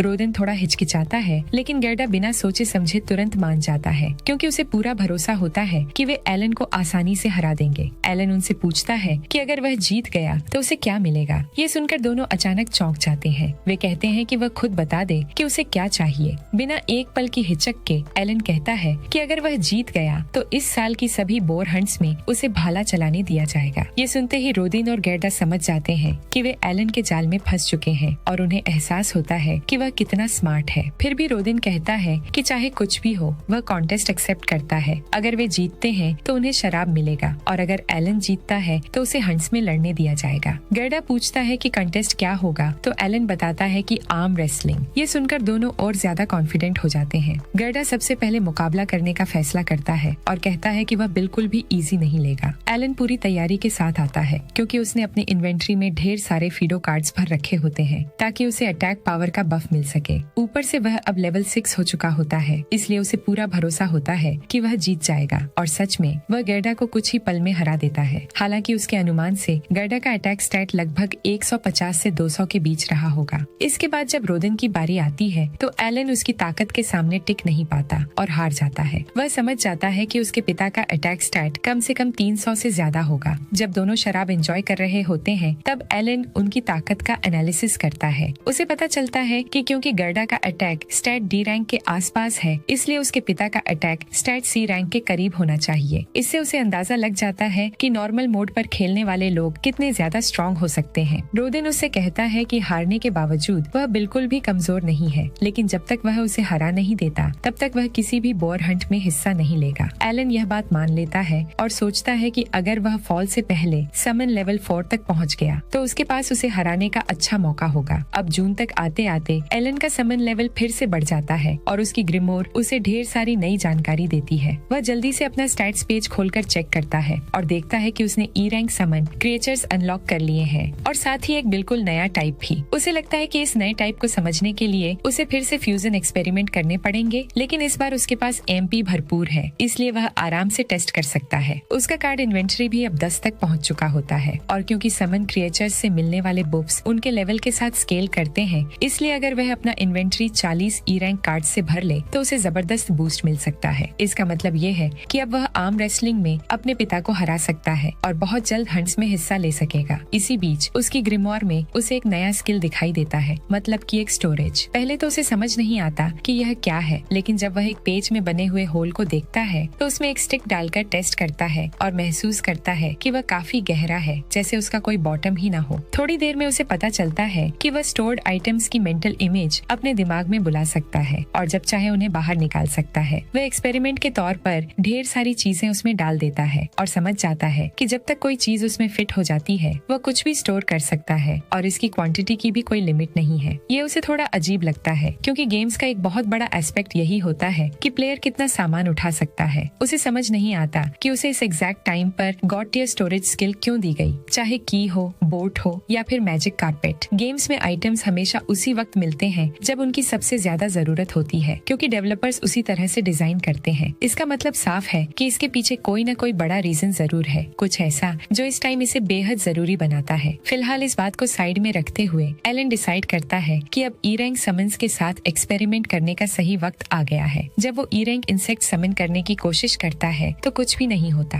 पहले तो उसे लगता है कि शायद उसके पास एनएफ एमपी नहीं है, लेकिन तभी ग्रिमोर उसे बताता है कि उसके पास ई रैंक इंसेक्ट बनाने के लिए NF E rank magic stones नहीं है। ये सुनकर एलन पूरी तरह चौंक जाता है, क्योंकि उसे तो पता ही नहीं था कि समन्स बनाने के लिए मैजिक स्टोन्स की भी जरूरत पड़ती है, और अब तो ई रैंक जैसे लो रैंक के लिए भी आइटम्स चाहिए। वो बिना अपने छोटे भाई को जगाए चुपचाप अपने कमरे में जाता है और वो बैग ले आता है जिसमें उसने पिछले कुछ दिनों में कमाया हुआ सारा पैसा रखा था। उसने हॉर्न रैबिट से मिले कुछ मैजिक स्टोन्स संभाल कर रखे थे जो कभी विलेज में भटक कर आ गए थे। वह उन्हीं में से कुछ स्टोन्स निकाल कर फिर से ई रैंक इंसेक्ट बनाने की कोशिश करता है। पहले तो फिर भी कुछ नहीं होता, लेकिन जैसे ही वह उन मैजिक स्टोन्स को अपने स्टोरेज में डालता है, समन सक्सेसफुल हो जाता है और वो आखिरकार अपना पहला ई रैंक इंसेक्ट बना लेता है। देखने में वो एक बटरफ्लाई जैसा लगता है, लेकिन जब वह उसे समन करता है तो उसका साइज उम्मीद से कहीं ज्यादा बड़ा निकलता है। तभी हमेशा की तरह थेरेसिया सबसे गलत टाइम पर वहाँ आ जाती है। एलन घबरा जाता है और जल्दी से बटरफ्लाई को छिपने के लिए कहता है। इंसेक्ट फुर्ती से उसकी पीठ के पीछे छिप जाता है। एलन कूल बनने की कोशिश करता है और किसी तरह अपनी माँ को बहाना बनाकर टाल देता है। थेरेसिया के जाने के बाद एलन अपने नए समन्स के साथ एक्सपेरिमेंट्स जारी रखता है। तभी वह एक और समन बनाता है, रैंक ई बीस्ट, जो एक सेबर टूथ्ड टाइगर होता है। यह उसके डॉग समन से भी बड़ा और कहीं ज्यादा स्ट्रॉन्ग होता है। इसके बफ्स उसके स्टैट्स को पूरे 10 पॉइंट्स तक बढ़ा देते हैं, जो एफ रैंक्स के मुकाबले डबल है। वह उसका नाम टामा रखता है, उसे टीम में वेलकम करता है और फिर वापस ग्रिमोर में भेज देता है। अब जब वह घर से दूर होता है तो वह कुछ फ्यूजन एक्सपेरिमेंट्स भी करने का फैसला करता है। वह एक रैंक ई बर्ड समन बनाना चाहता है और जैसे ही कुछ और मैजिक स्टोन स्टोरेज में डालता है, वह इसमें सक्सेस हो जाता है। इसी के साथ उसे साफ समझ आ जाता है कि आगे चलकर उसे बहुत सारी मैजिक स्टोन्स की जरूरत पड़ेगी। लेकिन उसी रात उसके पिता बताते हैं कि अब हॉर्न रैबिट्स गांव के आसपास नहीं आते, क्योंकि कुछ साल पहले पूरे विलेज के चारों तरफ एक खाई बना दी गई थी। छोटे मॉन्स्टर्स भी बच्चों के लिए खतरनाक हो सकते हैं, इसी वजह से ये सेफ्टी मेजर लिया गया था। ये सुनकर एलन मुश्किल में पड़ जाता है, क्योंकि अब उसे समझ नहीं आता कि रैबिट्स के बिना वो मैजिक स्टोन्स कैसे जुटाएगा। एक दिन जब क्रेना और डोगोरा नाइट्स खेल खेल रहे होते हैं, एलन गांव के सबसे स्मार्ट लड़के पलोमिस से बात करने का फैसला करता है। वह उससे मैजिक स्टोन्स के बारे में पूछता है। पलोमिस बताता है कि मैजिक स्टोन्स छोटे जेम्स होते हैं जो मॉन्स्टर्स के दिल के पास एम्बेडेड रहते हैं और ज्यादातर मैजिक टूल्स को पावर देने के लिए इस्तेमाल होते हैं। मैजिक टूल्स ऐसे आइटम्स होते हैं जो मैजिक स्टोन्स डालने पर एक्टिवेट होते हैं और रॉयल कैपिटल में इनके कई टाइप मिलते हैं। डी और सी रैंक स्टोन्स कैपिटल के लोगों के लिए यूजफुल होते हैं, लेकिन ई रैंक स्टोन्स लगभग बेकार माने जाते हैं, इसलिए वे अक्सर जमीन पर ही पड़े मिल जाते हैं। इस बात को साबित करने के लिए पलोमस थोड़ी दूर जाकर जमीन से एक ई रैंक मैजिक स्टोन उठाकर ले आता है। एलन उसे जानकारी और स्टोन दोनों के लिए धन्यवाद देता है और अब उसे समझ आ जाता है कि उसे पूरे गांव में घूम घूम कर स्टोन्स इकट्ठा करने होंगे। वह विलेजर्स से मदद मांगता है और कुछ टाइम में ही उनकी मदद से ढेर सारे मैजिक स्टोन्स जमा कर लेता है। इनकी मदद से वह सारे अवेलेबल ई रैंक समन्स बना लेता है। अब बारी आती है यह जानने की कि इन सभी की एबिलिटीज क्या हैं। लेकिन तभी उसका एक नया बर्ड समन हॉकिंस उड़ते हुए उसके पास आता है और उसे किसी खतरनाक चीज के आने की वार्निंग देता है। एलन ठीक से रिएक्ट भी नहीं कर पाता कि तभी एक जंगली बोर छलांग लगाकर उसके ऊपर से कूद जाता है, जिससे वह नीचे गिर जाता है और घायल हो जाता है। उसका दूसरा समन बीन्जी तुरंत उसके पास आता है और अपनी हीलिंग एबिलिटी से उसके सारे घाव भर देता है। बोर फिर से उस पर चार्ज करता है, लेकिन तभी बटरफ्लाई पपीलोंग अपनी स्टन एबिलिटी से बोर को रोक देता है। इसी मौके पर एलन टामा को अटैक करने का ऑर्डर देता है। सेबर टूथ टाइगर जबरदस्त हमला करता है और कुछ ही टाइम में बोर को ढेर कर देता है, लेकिन एलन खुश भी नहीं हो पाता कि अचानक एक और गुस्सैल बोर कहीं से निकल आता है और सीधे उसकी तरफ दौड़ पड़ता है। उसे रिएक्ट करने का मौका तक नहीं मिलता। तभी उसका एक और समन स्टोन टाइप यानी वॉली समय रहते सामने आकर एक मजबूत शील्ड बना देता है। बोर पूरी ताकत से उस दीवार से टकराता है और उसी टक्कर में बेहोश होकर गिर जाता है। एलन राहत की सांस लेता है, लेकिन जैसे ही वह पलक झपकाता है उसके चारों तरफ सब कुछ गायब हो जाता है। उसे लगता है कि शायद ये सब उसने हेलुसिनेट किया था। वह ज्यादा सोचने के बजाय इसे नजरअंदाज कर देता है और इस बात पर ध्यान देता है कि पिछले 7 सालों से वह यही सोचता आ रहा था कि एक समनर को आखिर कैसे खेलना चाहिए। किसी नॉर्मल गेम में वह वॉक थ्रू या FAQ पढ़ सकता था, लेकिन यहाँ ऐसा मुमकिन नहीं था। इसलिए उसे खुद ही समझना था कि समनर की पूरी पोटेंशियल कैसे निकाली जाए। अब उसे पूरी तरह क्लियर हो जाता है कि हर समन टाइप का एक स्पेसिफिक रोल होता है। जैसे इंसेक्ट टाइप्स डिबफ्स लगाने के लिए, 20 टाइप्स ऑफेंस के लिए, बर्ड टाइप्स इंफॉर्मेशन गैदर और रिले करने के लिए, ग्रास टाइप्स हीलिंग के लिए, स्टोन टाइप्स डिफेंस के लिए। ये सब मिलकर उसे अकेले ही पूरी पार्टी का काम करने लायक बना देते हैं और यही एक समनर की सबसे बड़ी खासियत होती है। अब एलन को समझ में आता है कि उसे स्टोरेज स्किल इसी टाइम क्यों दी गई थी,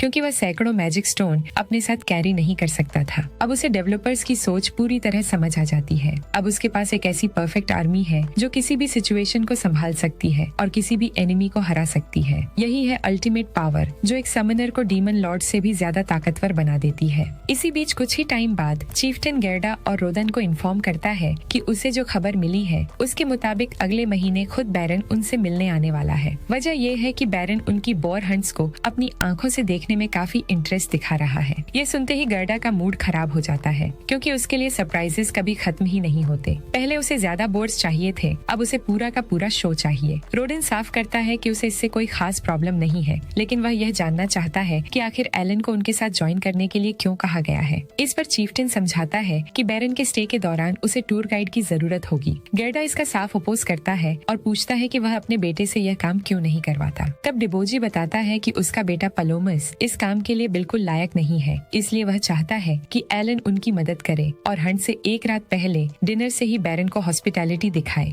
एलन तुरंत समझ जाता है कि असल में चीफ्टेन चाहता है कि वह बैरन के पूरे स्टे के दौरान उसका मनोरंजन करे और जो मोलमो फ्रूट्स वह अभी खा रहा है वो उसे मनाने की कोशिश है। लेकिन एलन इतना भी आसान नहीं है कि तुरंत मान जाए, वह इतनी आसानी से अग्री करने वाला नहीं है। तब चीफ्टेन बताता है कि उसने सुना है कि पिछले साल उनकी हंट्स की सक्सेस के पीछे एलन के क्लेवर आइडियाज थे, इसलिए उसे पूरा भरोसा है कि वही इस इम्पोर्टेंट काम को संभाल सकता है। जब डिबोजी उसे सीधा जवाब मांगता है तो एलन सोचता है कि उसे बैरन से कोई मतलब नहीं है, लेकिन वह यह भी जानता है कि एक सर्फ होने के नाते उसे गांव से बाहर जाने के मौके बहुत कम मिलेंगे और कॉमनर स्टेटस तक पहुंचने के लिए उसे पूरे 10 साल तक बोर्स और अल्बाहेरिन का शिकार करना पड़ेगा। रोदन उसकी हिचकिचाहट को भांप लेता है और कहता है कि अगर वह चाहे तो मना कर सकता है। तभी एलन को याद आता है कि सोशल लैडर पर ऊपर जाने का एक और रास्ता भी है, क्योंकि बैरन के पास लोगों को सीधे कॉमनर स्टेटस देने का राइट्स होता है। यही सोचकर वह आखिरकार बोर हंट के दौरान बैरन का टूर गाइड बनने के लिए तैयार हो जाता है। अब पूरे 1 महीने बाद बैरन ग्रैनवेल आखिरकार पहुंचता है। डिबोजी घबराहट के साथ उसका स्वागत करता है और कहता है कि उन्हें उसकी मेहमान नवाजी करने पर गर्व है। ग्रैनवेल वार्म वेलकम के लिए धन्यवाद देता है और कुछ ही देर में उसकी बेटी सेसिल भी कैरेज से बाहर निकलती है। इसके बाद सभी डिनर के लिए चीफ्टेन के रेजिडेंस की ओर जाते हैं। रास्ते में ग्रैनवेल डिबोजी से कहता है कि क्रेना विलेज को बसाने के लिए उसने पिछले कई सालों में जो मेहनत की है वह काबिले तारीफ है। लैंड रिक्लेमेशन डिक्री के 15 साल बाद ग्रैनवेल के पूरे इलाके में इससे बड़ी कोई सक्सेस नहीं रही है। डिबोजी उसकी तारीफ के लिए धन्यवाद देता है। इसके बाद बैरन बोर मीट को लेकर हुई सारी परेशानियों के लिए माफी मांगता है। वह बताता है कि उसे पता था कि इतनी ज्यादा मांग करना गांव वालों पर भारी पड़ेगा, लेकिन वह मैजेस्टी के ऑर्डर को टाल नहीं सकता था। यह सुनकर डिबोजी हैरान रह जाता है कि यह आदेश सीधे किंग की तरफ से आया था, लेकिन ग्रैनवेल साफ करता है कि असली गलती वाइकाउंट कार्नेल की है। गुस्से में वह बताता है कि वह फालतू आदमी राजा के सामने बार बार बोर हंट्स का जिक्र करके उसकी नजरों में चढ़ने की कोशिश कर रहा था। बैरन का बटलर उसे शांत करता है और याद दिलाता है कि उसका लहजा चीफ्टेन को डरा रहा है। शांत होने के बाद बैरन उनके द्वारा तैयार किए गए डिनर का मजा लेता है और खाने की बेहतरीन क्वालिटी देखकर हैरान रह जाता है। उसकी बेटी सेसिल भी सहमति जताती है और कहती है कि मीट उसकी उम्मीद से कहीं ज्यादा टेस्टी है। ग्रैनवेल पूछता है कि यह किस तरह का मीट है, लेकिन डिबोजी खुद भी पूरी तरह श्योर नहीं होता। तभी एलन बोलता है और बताता है कि यह अल्बाहेरिन का डिश है। वह समझाता है कि यह मीट कल ही हंटेड किए गए जानवर का है, क्योंकि बैरन के लिए उन्होंने सिर्फ सबसे फ्रेश इंग्रेडिएंट्स इस्तेमाल किए हैं। एलन आगे बताता है कि इसमें ब्रेस्ट मीट, थाई मीट और लिवर का इस्तेमाल किया गया है, जिन्हें हर्ब्स के एक खास ब्लेंड से फ्लेवर किया गया है। बैरन उसकी एक्सप्लेनेशन से काफी खुश होता है और मान लेता है कि वह चीफ्टेन का बेटा है, लेकिन डिबोजी तुरंत साफ करता है कि एलन असल में रोडन का बेटा है। ये सुनते ही ज़ेनोफ को रोडन द बोर हंटर याद आ जाता है और वह समझ जाता है कि एलन के काले बाल और आँखें उसे पहले क्यों पहचानी हुई लग रही थी।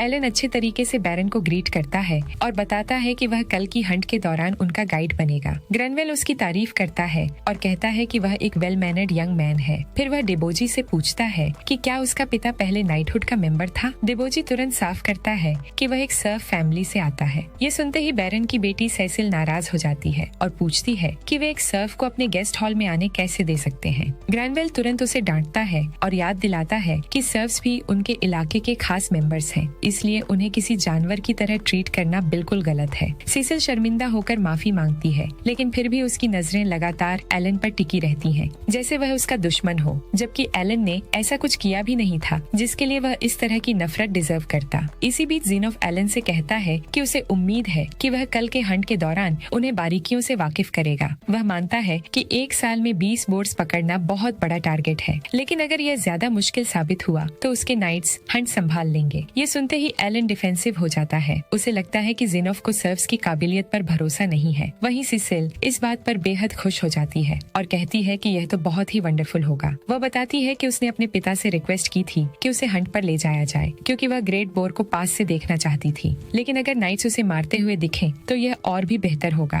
बैरन को इसमें कोई ऑब्जेक्शन नहीं होती, इसलिए वह एलन से कहता है कि फंडामेंटल्स दिखाने के बाद नाइट्स हंट की जिम्मेदारी संभाल सकते हैं, लेकिन एलन इस बात को ठुकरा देता है। वह साफ कहता है कि 20 बोर्ड्स कोई बहुत बड़ा नंबर नहीं है और वे इसे आसानी से पूरा कर लेंगे। कल का परफॉर्मेंस सबको इस बात पर यकीन दिला देगा। उसका यह ओवर कॉन्फिडेंट भरा जवाब सबको स्पीचलेस छोड़ देता है। अब अगले दिन सभी लोग आखिरकार बोर हंट देखने की तैयारी करते हैं। ग्रैनवेल ज़ेनफ से कहता है कि वह सीसिल को उसकी प्रोटेक्शन में छोड़ रहा है, इसलिए वह उम्मीद करता है कि हंट देखते टाइम वह उसे सेफ रखेगा। जब वे हंटिंग ग्राउंड्स पहुंचते हैं तो एलन बताता है कि वे सारी एक्शन उस वॉच टावर से देखेंगे जो खास उनके लिए बनाई गई है। ऊपर पहुंचने पर एलन उन्हें दिखाता है कि यही वह जंगल है जहां ग्रेट बोर्ड्स का नेस्ट है। कुछ देर बाद हंटर्स पहुंचते हैं और ज़ेनफ तुरंत नोटिस करता है कि अब उनके पास आर्मर भी है। एलन समझाता है कि पिछले साल मारे गए बोर्ड्स के पेल्ट्स, बोन्स और फैंग्स का सही इस्तेमाल करके यह आर्मर बनवाया गया है। वह बैरन को यह भी बताता है कि उसके पिता रोडन की तरफ से परमिशन देने के लिए धन्यवाद कहा गया है। जैसे ही हंट शुरू होती है, चारा टीम जंगल में दौड़ लगाती है। एलन समझाता है कि उनका काम बोर्ड्स को हंटिंग ग्राउंड्स की तरफ लालच देकर लाना है। स्पीड उनके लिए सबसे इम्पोर्टेंट फैक्टर है, इसलिए वे हल्के इक्विपमेंट रखते हैं और भारी हथियार नहीं पहनते। ग्रैनवेल और सीसिल इंतजार करते रहते हैं, लेकिन एलन उन्हें पेशेंस रखने को कहता है, क्योंकि इतने बड़े जंगल में बोर्ड्स को ललचाने में वक्त लग सकता है। इसी दौरान ज़ेनफ पूछता है कि सोर्ड लॉर्ड क्रेना कैसी है। एलन कॉन्फिडेंस से बताता है कि वह बहुत अच्छी है। यह सुनकर ज़ेनफ खुश हो जाता है और कहता है कि अगले स्प्रिंग में एक ट्यूटर भेजा जाएगा ताकि क्रेना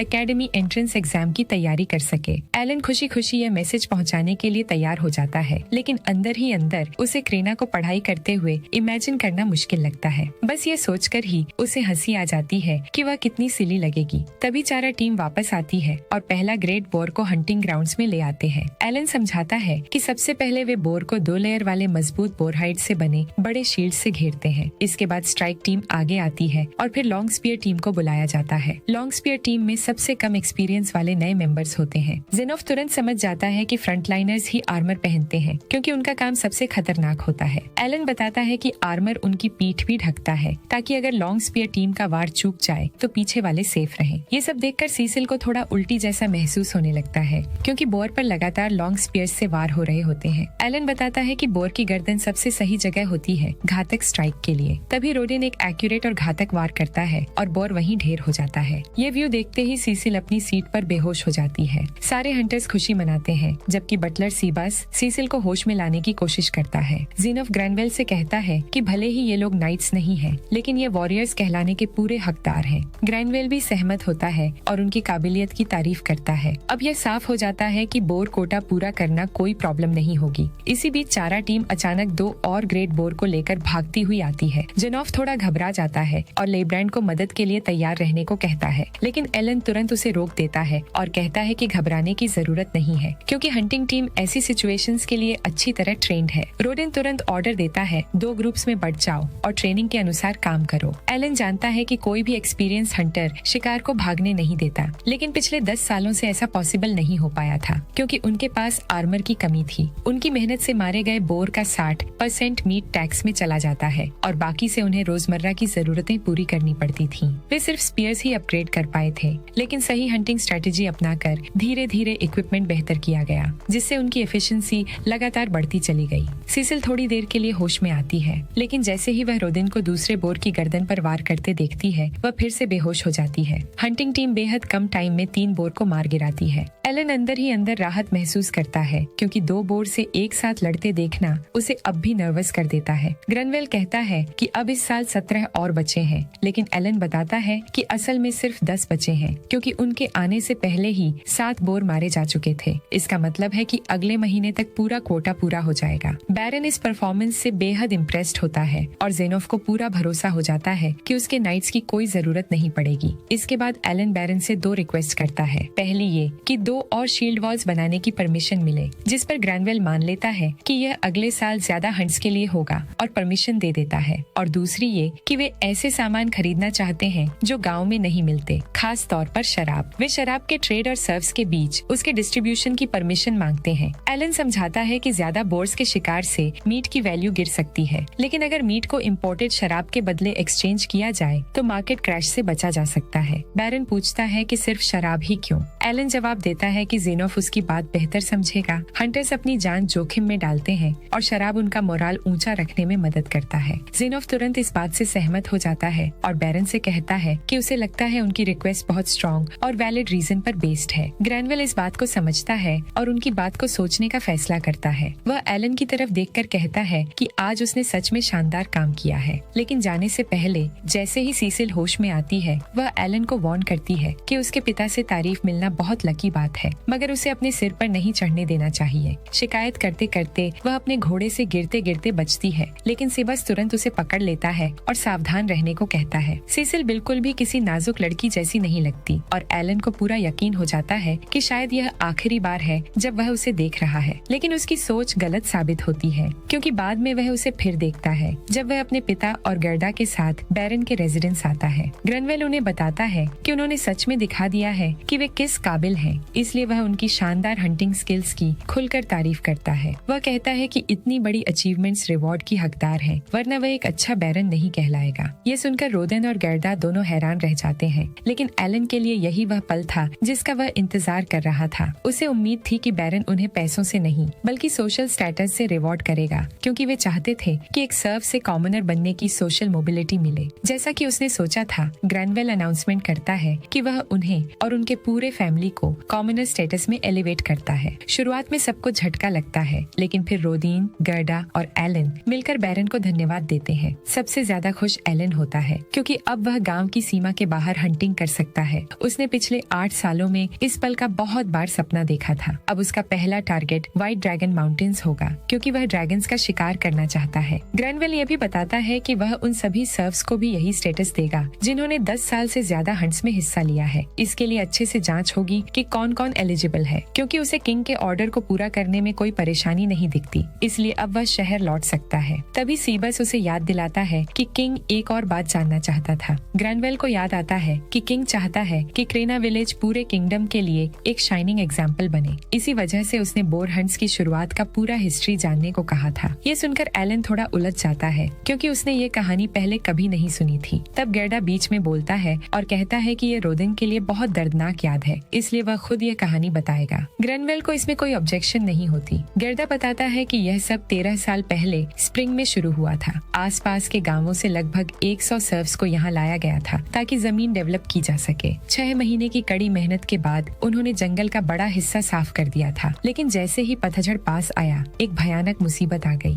एक खतरनाक बोर अचानक अपीयर हुआ और सर्दियों के लिए बचाकर रखी गई ज्यादातर गेहूं और आलू खा गया। ज्यादातर सर्व्स पहले ही अपने पुराने गांवों में खाने की कमी झेल चुके थे, इसलिए वे फ्रंटियर पर आए थे और अब वापस लौटना उनके लिए नामुमकिन था। तभी रोडेन आगे आया और उसने सुझाव दिया कि वे बोर का शिकार करके मीट जुटाए। उस टाइम उनके पास न हथियार थे, न कवच और न ही कोई एक्सपीरियंस। फिर भी सभी आदमी एकजुट हुए, कुदाल और फावड़े को हथियार बनाकर शिकार पर निकले और किसी तरह एक बोर को मार गिराया। ग्रैनवेल कहता है कि यह गर्व करने लायक कहानी है, लेकिन गर्डा बताता है कि इस जीत की कीमत बहुत भारी थी। इस दौरान उन्होंने एक दोस्त को खो दिया। लड़ाई के बाद गॉड की ट्रायल से गुजरकर सभी की चोटें ठीक हो गईं, लेकिन उनका दोस्त बच नहीं पाया। गर्डा कई बार रोदेन से कह चुका है कि वह खुद को दोषी न ठहराए, लेकिन रोदेन कभी मानता नहीं। ये सुनकर एलन समझ जाता है कि उसके पिता उस टाइम कॉमनर के लिए इतना बड़ा जोखिम क्यों उठाते थे, क्योंकि उन्होंने भी कभी एक दोस्त खोया था। ग्रैनवेल इस दर्दनाक याद को ताज़ा करने के लिए माफी मांगता है, लेकिन रोडेन से कहता है कि उसके समझदारी भरे फैसलों के बिना यह गांव कभी इतनी तरक्की नहीं कर पाता। इसी वजह से वह उसकी बहादुरी को सम्मानित करते हुए उसे एक और रिवॉर्ड देना चाहता है और कहता है कि वह जो चाहे मांग सकता है। एलन इस बोनस इवेंट से बहुत एक्साइटेड हो जाता है और अपने पिता से शराब मांगने के लिए कहता जाता है, लेकिन रोदेन के मन में सिर्फ एक ही गुजारिश होती है। वह बैरन से अपने बेटे को उसके एस्टेट में काम करने की परमिशन मांगता है। वह समझाता है कि एलन उससे कहीं ज्यादा समझदार है, इसलिए कोई भी काम चलेगा, यहाँ तक कि हॉल बॉय भी। यह सुनकर एलन पूरी तरह सन्न रह जाता है, क्योंकि यह उसकी सारी प्लान्स के बिल्कुल खिलाफ था और उसके सपनों को बर्बाद कर सकता था। बैरन इस पर सोचने लगता है और सिबास कहता है कि उसे इसमें कोई दिक्कत नहीं, क्योंकि एलन उसे काफी होशियार लगता है। अंदर ही अंदर एलन घबरा जाता है और मन ही मन प्रे करता है कि वे मना कर दें, क्योंकि उसका सपना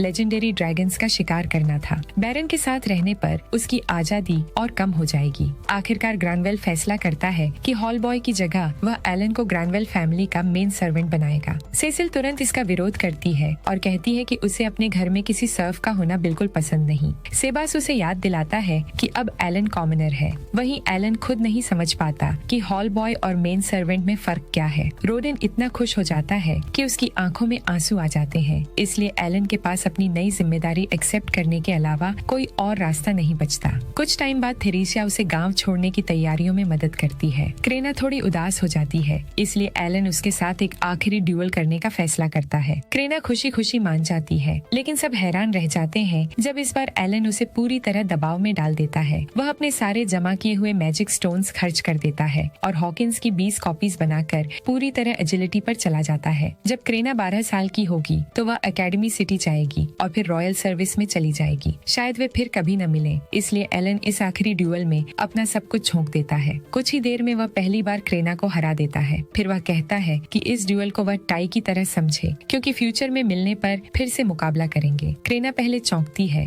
फिर खुशी से मान जाती है और कहती है कि अगली बार वही जीतेगी। एलन को आखिरकार वही मुस्कान देखने को मिलती है जिसकी उसे चाह थी। इसके बाद वह सबको अलविदा कहता है, मतलब कि सच में बहुत सैड वाला सीन होता है। इसके बाद दोगोरा भी वहाँ आ जाता है और उसे एक डैगर गिफ्ट के रूप में दे देता है और शर्माते हुए वहाँ से चला जाता है। सब उदास हो जाते हैं। फिर रोडेन और उसकी माँ थेरेसिया उसे आधे रास्ते छोड़ने के लिए उसके साथ जाते हैं। फिर रोडेन उसे समझाता है कि मेन सर्वेंट बनना उसके सफर का पहला स्टेप है, इसलिए उसे आगे बढ़ने के लिए कड़ी मेहनत करनी होगी। वहीं थेरेसिया बस इतना कहती है कि अगर चीजें बहुत मुश्किल हो जाएं, तो वह घर लौट आए। आखिर में एलन अपने माता पिता को आखिरी बार अलविदा कहता है और बैरन के साथ रवाना हो जाता है, ऑफिशियल रूप से अपने गांव, बचपन और पुराने जिंदगी को पीछे छोड़ते हुए। अब कुछ टाइम ग्रैनविल के एस्टेट में रहने के बाद वह धीरे धीरे अपनी नई जिंदगी का आदी होने लगता है। लेकिन यह नई जिंदगी आसान बिल्कुल नहीं होती, क्योंकि उसे हर टाइम सेसिल की अजीब अजीब रिक्वेस्ट संभालनी पड़ती है। वो उसके कंधे पर खड़ी होकर एक फ्रूट तोड़ती है, लेकिन जैसे ही सेसिल उसे खाती है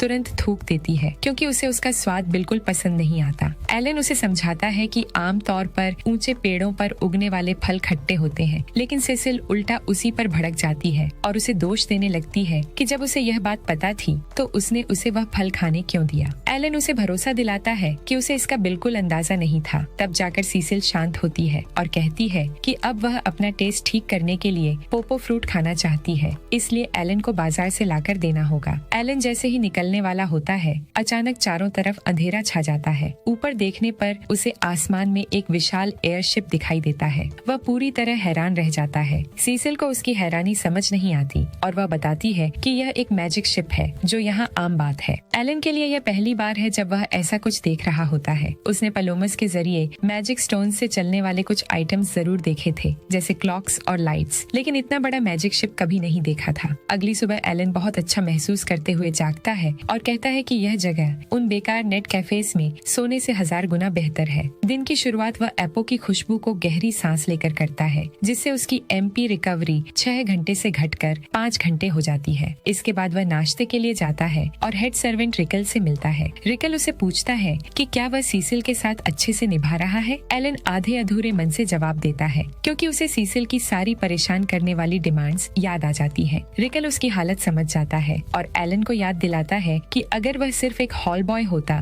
तो सेसिल उससे इतनी ज्यादा डिमांड्स नहीं करती। ये सुनकर एलन को क्यूरियोसिटी होती है और वह पूछता है कि आखिर हॉल बॉय और मैन सर्वेंट में फर्क क्या होता है, क्योंकि किसी ने उसे अब तक ठीक से नहीं समझाया था। रिकल डिटेल्स से बताता है कि सीनियर रैंक्ड सर्वेंट्स में butler, housekeeper, valet, lady in waiting और हेड शेफ आते हैं, जबकि लोअर रैंक्स में coachman, cook, gardener, man servant और हाउसमेट शामिल होते हैं। ये सभी फैमिली का हिस्सा माने जाते हैं। वहीं हॉल बॉयज सिर्फ ऑकेशनल हेल्पर्स होते हैं, इसलिए उन्हें फैमिली का हिस्सा नहीं माना जाता। यह जानकर एलन एलन पूरी तरह हैरान हो जाता है। अब उसे समझ आता है कि उसके पिता खुशी के आंसू क्यों बहा रहे थे। बैरन ने उसे सिर्फ नौकर नहीं बल्कि फैमिली का हिस्सा बनाकर बहुत बड़ी उदारता दिखाई थी। इसलिए एलन खुद को बेहद लकी महसूस करता है और मन ही मन इसके लिए थैंकफुल होता है। नाश्ते के बाद एलन बैरन के फैमिली को खाना परोसता है। सर्वेंट्स का सिंपल मील उसे हैरान नहीं करता, लेकिन वह यह देखकर चौंक जाता है कि नोबिलिटी का खाना भी कुछ खास बेहतर नहीं है। वह दूसरी मेड के साथ चुपचाप खड़ा रहता है जब तक फैमिली खाना खा रहे होते हैं। बैरन की वाइफ उसकी तारीफ करते हुए कहती है कि उसने सर्वेंट बनने की बुनियादी बातें बहुत जल्दी सीख ली हैं। एलन अच्छे से धन्यवाद करता है और कहता है कि यह सब उसके सीनियर्स की अच्छे टीचिंग की वजह से पॉसिबल हुआ है। उसकी यह पोलाइटनेस बैरनेस को बहुत पसंद आती है और वह अपने हस्बैंड से कहती है कि एलन के मैनर्स एक सर्व से जितनी उम्मीद की जाती है उससे कहीं बेहतर है। ग्रेनवेल भी सहमति जताते हैं और कहता है कि टैलेंटलेस होने के बावजूद उसके शिष्टाचार काबिलिए तारीफ है। यह सुनकर एलन चौंक जाता है क्योंकि इससे उसे समझ आता है कि बैरन ने उसके बारे में गहराई से जांच करवाई थी और उन्हें उसके टैलेंटलेस होने की जानकारी पहले से थी। जैसे ही सीसिल को पता चलता है कि एलन टैलेंटलेस है, वह अपने टैलेंट का बखान करने लगती है और बताती है कि वह एक विजिडेस है जो 2 स्टार टैलेंट होता है। यह सुनकर एलन थोड़ा शॉक्ड होता है क्योंकि यह वाकई अच्छा माना जाता है। फिर सीसिल बताती है कि उसका बड़ा भाई मिहाई एक सोर्ट्समैन है। तभी ग्रैनवेल उसे डांटते हैं और याद दिलाते हैं कि उसे अपने टैलेंट्स पर घमंड नहीं करना चाहिए। इसी दौरान उसका छोटा भाई थॉमस रोने लगता है, यह सोचकर कि वही अकेला है जिसके पास कोई टैलेंट नहीं है। उसके पिता उसे दिलासा देते हैं और बताते हैं कि वह रॉयल कैपिटल के नोबल्स कॉलेज में पढ़ेगा। थॉमस कहता है कि वह मिहाई की तरह एकेडमी सिटी जाना चाहता है, लेकिन बैरन समझाते हैं कि एकेडमी सिटी सिर्फ उन्हीं के लिए है जिनके पास कोई टैलेंट होता है। ग्रैनवेल आगे बताते हैं कि उनके पास भी कोई टैलेंट नहीं था, इसलिए उन्होंने भी नोबल्स कॉलेज में पढ़ाई की थी और वहीं उनकी मुलाकात उनकी वाइफ से हुई, जिसके बाद उनका फैमिली बना। थॉमस इस सच्चाई को भारी मन से एक्सेप्ट कर लेता है, लेकिन सीसिल देख सकती है कि वह अब भी दुखी है और हमेशा की तरह इसका दोष भी एलन पर डाल देती है। बाद में जब एलन को दोपहर में छुट्टी मिलती है, वह मेंशन से बाहर निकलकर बाजार घूमने का फैसला करता है। गांव की कंपैरिजन में यह शहर उसके लिए बिल्कुल नई दुनिया जैसा होता है। वह एडवेंचरर्स गिल्ड देखने को लेकर बेहद एक्साइटेड होता है और तुरंत अंदर चला जाता है। रिसेप्शन डेस्क पर बैठी लड़की से वह सीधे पूछता है कि क्या वह एडवेंचरर बन सकता है, ये बताते हुए कि वह सिर्फ 8 साल का है। लड़की माफी मांगते हुए बताती है कि एडवेंचरर के रूप में रजिस्टर होने के लिए कम से कम 12 साल का होना जरूरी है। ये सुनकर एलन बेहद निराश हो जाता है। वह अपने पिता के रिस्पेक्ट के लिए मैन सर्वेंट की जिंदगी जी रहा है, लेकिन वह मॉन्स्टर हंटिंग छोड़ने के लिए बिल्कुल तैयार नहीं है। इसलिए वह तय करता है कि फिलहाल जानकारी इकट्ठा करना ही सबसे सही रास्ता है। वह गिल्ड की दीवार पर लगे बाउंटीज देखने लगता है। वह देखता है कि ई रैंक में हॉर्न्ड रैबिट, डी रैंक में गॉब्लिन्स और बिग टोड्स और सी रैंक में ऑक्स और आर्मर्ड एंट्स के बाउंटीज लगे हुए हैं, जिनकी कीमत 3 सिल्वर कॉइन्स है। तभी रेवन नाम का एक एडवेंचरर उसके पास आता है और सख्त लहजे में कहता है कि ये कोई खेल का मैदान नहीं है। एलन बताता है कि वह पहले ही जा रहा था, लेकिन जाने से पहले उसे एक सवाल पूछना चाहता है। वह पूछता है कि इन बाउंटीज पर लोकेशंस क्यों नहीं लिखी होती। रेवन समझाता है कि ऐसा इसलिए है क्योंकि ये मॉन्स्टर्स लगभग हर जगह मिल सकते हैं। फिर वह अचानक गुस्सा हो जाता है और पूछता है कि वह कब से उसका टीचर बन गया, लेकिन एलन साफ करता है कि वह सिर्फ क्यूरियस है और जानना चाहता है कि मॉन्स्टर्स को अलग अलग रैंक्स कैसे दिए जाते हैं। रेवन न चाहते हुए भी उसे समझाता है कि जैसे जैसे शहर से दूरी बढ़ती जाती है, वैसे वैसे बाहर मिलने वाले मॉन्स्टर्स का रैंक भी बढ़ता जाता है। यानी शहर के आसपास कमजोर मॉन्स्टर्स रहते हैं, लेकिन जितना ज्यादा दूर जाओगे उतने ही ज्यादा खतरनाक मॉन्स्टर्स मिलने लगेंगे। सबसे खतरनाक मॉन्स्टर्स व्हाइट ड्रैगन माउंटेन्स के पास पाए जाते हैं। एलन यह सारी बातें बहुत ध्यान से सुनता है और साथ साथ अपने ग्रिमवार में हर जरूरी पॉइंट नोट करता जाता है, ताकि बाद में उसे किसी भी चीज को लेकर कंफ्यूजन न रहे। इसी दौरान उसकी नजर क्वेस्ट बोर्ड पर टंगी एक बी रैंक क्वेस्ट पर पड़ती है, जिसका नाम होता है मर्डर गैल्श और जिसकी रिवॉर्ड पूरे 200 गोल्ड कॉइन्स होती है। एलन तुरंत पहचान जाता है कि यही वही मॉन्स्टर है जिसके नाम पर मैश का नाम रखा गया है। उसे हैरानी होती है कि इतनी बड़ी रिवॉर्ड होने के बावजूद अब तक किसी ने इस क्वेस्ट को पूरा क्यों नहीं किया, जबकि उसकी लोकेशन भी साफ साफ लिखी हुई है। इस पर रेवन बताता है कि यह मॉन्स्टर बेहद ताकतवर है और उसकी स्पीड उसे और भी ज्यादा खतरनाक बना देती है। आम एडवेंचरर्स ऐसे मॉन्स्टर से लड़ने का रिस्क नहीं लेते। आमतौर पर ऐसे हाई रैंक मॉन्स्टर्स को नाइट्स ही हैंडल करती हैं। ये सुनकर एलन हल्की सी मुस्कान के साथ एक और सवाल करता है। वह पास में लगी व्हाइट ड्रैगन वाली क्वेस्ट की तरफ इशारा करता है और पूछता है कि इसका बाउंटी इतने लंबे टाइम से पेंडिंग क्यों पड़ा है।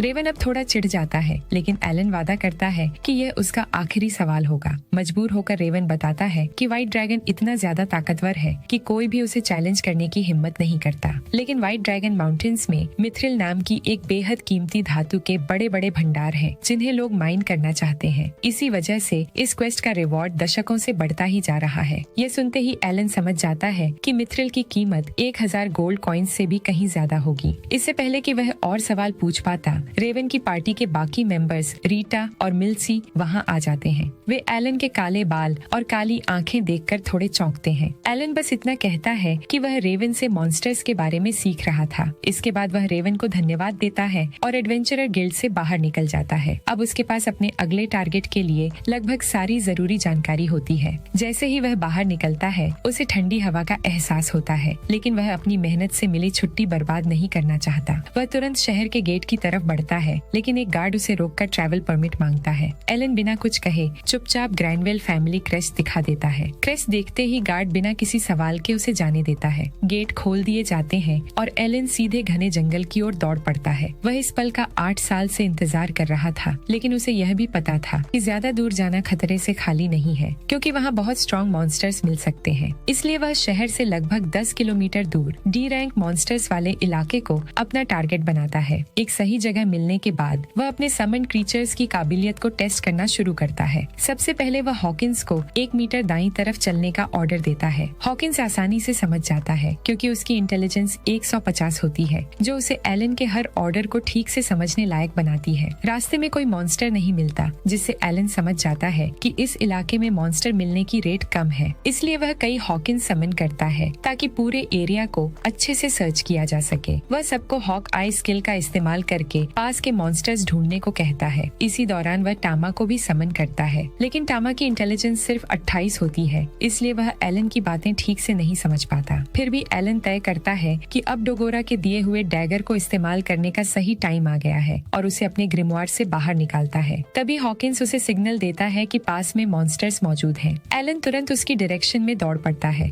थोड़ी ही देर में वह गॉब्लिन्स के एक झुंड से टकरा जाता है। वह तुरंत एक पेड़ के पीछे छिप जाता है, लेकिन गॉब्लिन्स उसे देख लेते हैं। हालात बिगड़ते देख एलन जल्दी से टामा को 5 बार समन करता है, और फिर 5 बार और, ताकि गॉब्लिन्स को चारों तरफ से घेरा जा सके। उसकी समनिंग रेंज 50 मीटर होती है, यानी वह जहाँ तक देख सकता है वहीं अपने क्रीचर्स को बुला सकता है। एलन टामा को क्लॉ अटैक का ऑर्डर देता है, और इस बार टामा सही से समझ जाता है। शुरुआत में सब कुछ ठीक चलता है, लेकिन गॉब्लिन्स भी जोरदार मुकाबला करते हैं। तब एलन नई स्ट्रेटेजी अपनाता है और पपीलोन नाम की एक बटरफ्लाई समन करता है, जो अपनी पाउडर एबिलिटी से गॉब्लिन्स को सुला देती है। एलन पहले उन पर पत्थर फेंककर मारने की कोशिश करता है, लेकिन जब बात नहीं बनती तो वह टामा को ही उन्हें खत्म करने देता है। 5 गॉब्लिन्स को हराने पर उसे 1000 EXP मिलते हैं, जो काफी अच्छा होता है। तब उसे एहसास होता है कि एफिशिएंसी ही लेवलिंग की असली की है। हालांकि एक गॉब्लिन से बोर जितना EXP नहीं मिलता, लेकिन गॉब्लिन्स को हराने में कम टाइम लगता है, इसलिए कुल मिलाकर यह ज्यादा फायदेमंद रहता है। वह सभी मैजिक स्टोन्स इकट्ठा करता है और हॉकिंस को ऑर्डर देता है कि 3 किलोमीटर के दायरे में अगर कहीं भी 5 या उससे ज्यादा गॉब्लिन्स दिखें तो उसे तुरंत बता दें। जल्द ही हॉकिंस फिर से गॉब्लिन्स ढूंढ लाता है, और एलन बार बार यही स्ट्रेटेजी अपनाकर हंट करता रहता है, जब तक अंधेरा नहीं हो जाता। दिन के अंत तक वह 5 हॉर्न्ड रैबिट्स और 80 गॉब्लिन्स को मार चुका होता है, और कुल 16,050 EXP कमा लेता है। वह 2 बार लेवल अप होकर लेवल 12 तक पहुंच जाता है। इस दौरान उसे पपीलों की डिबफ एबिलिटी के बारे में भी काफी इम्पोर्टेंट जानकारी मिलती है। गॉब्लिन्स पर उसका स्लीप इफेक्ट लगभग 80% तक काम करता है। वह मैजिक स्टोन्स के बारे में भी सीखता है कि डी रैंक स्टोन से E रैंक समन नहीं बनाया जा सकता,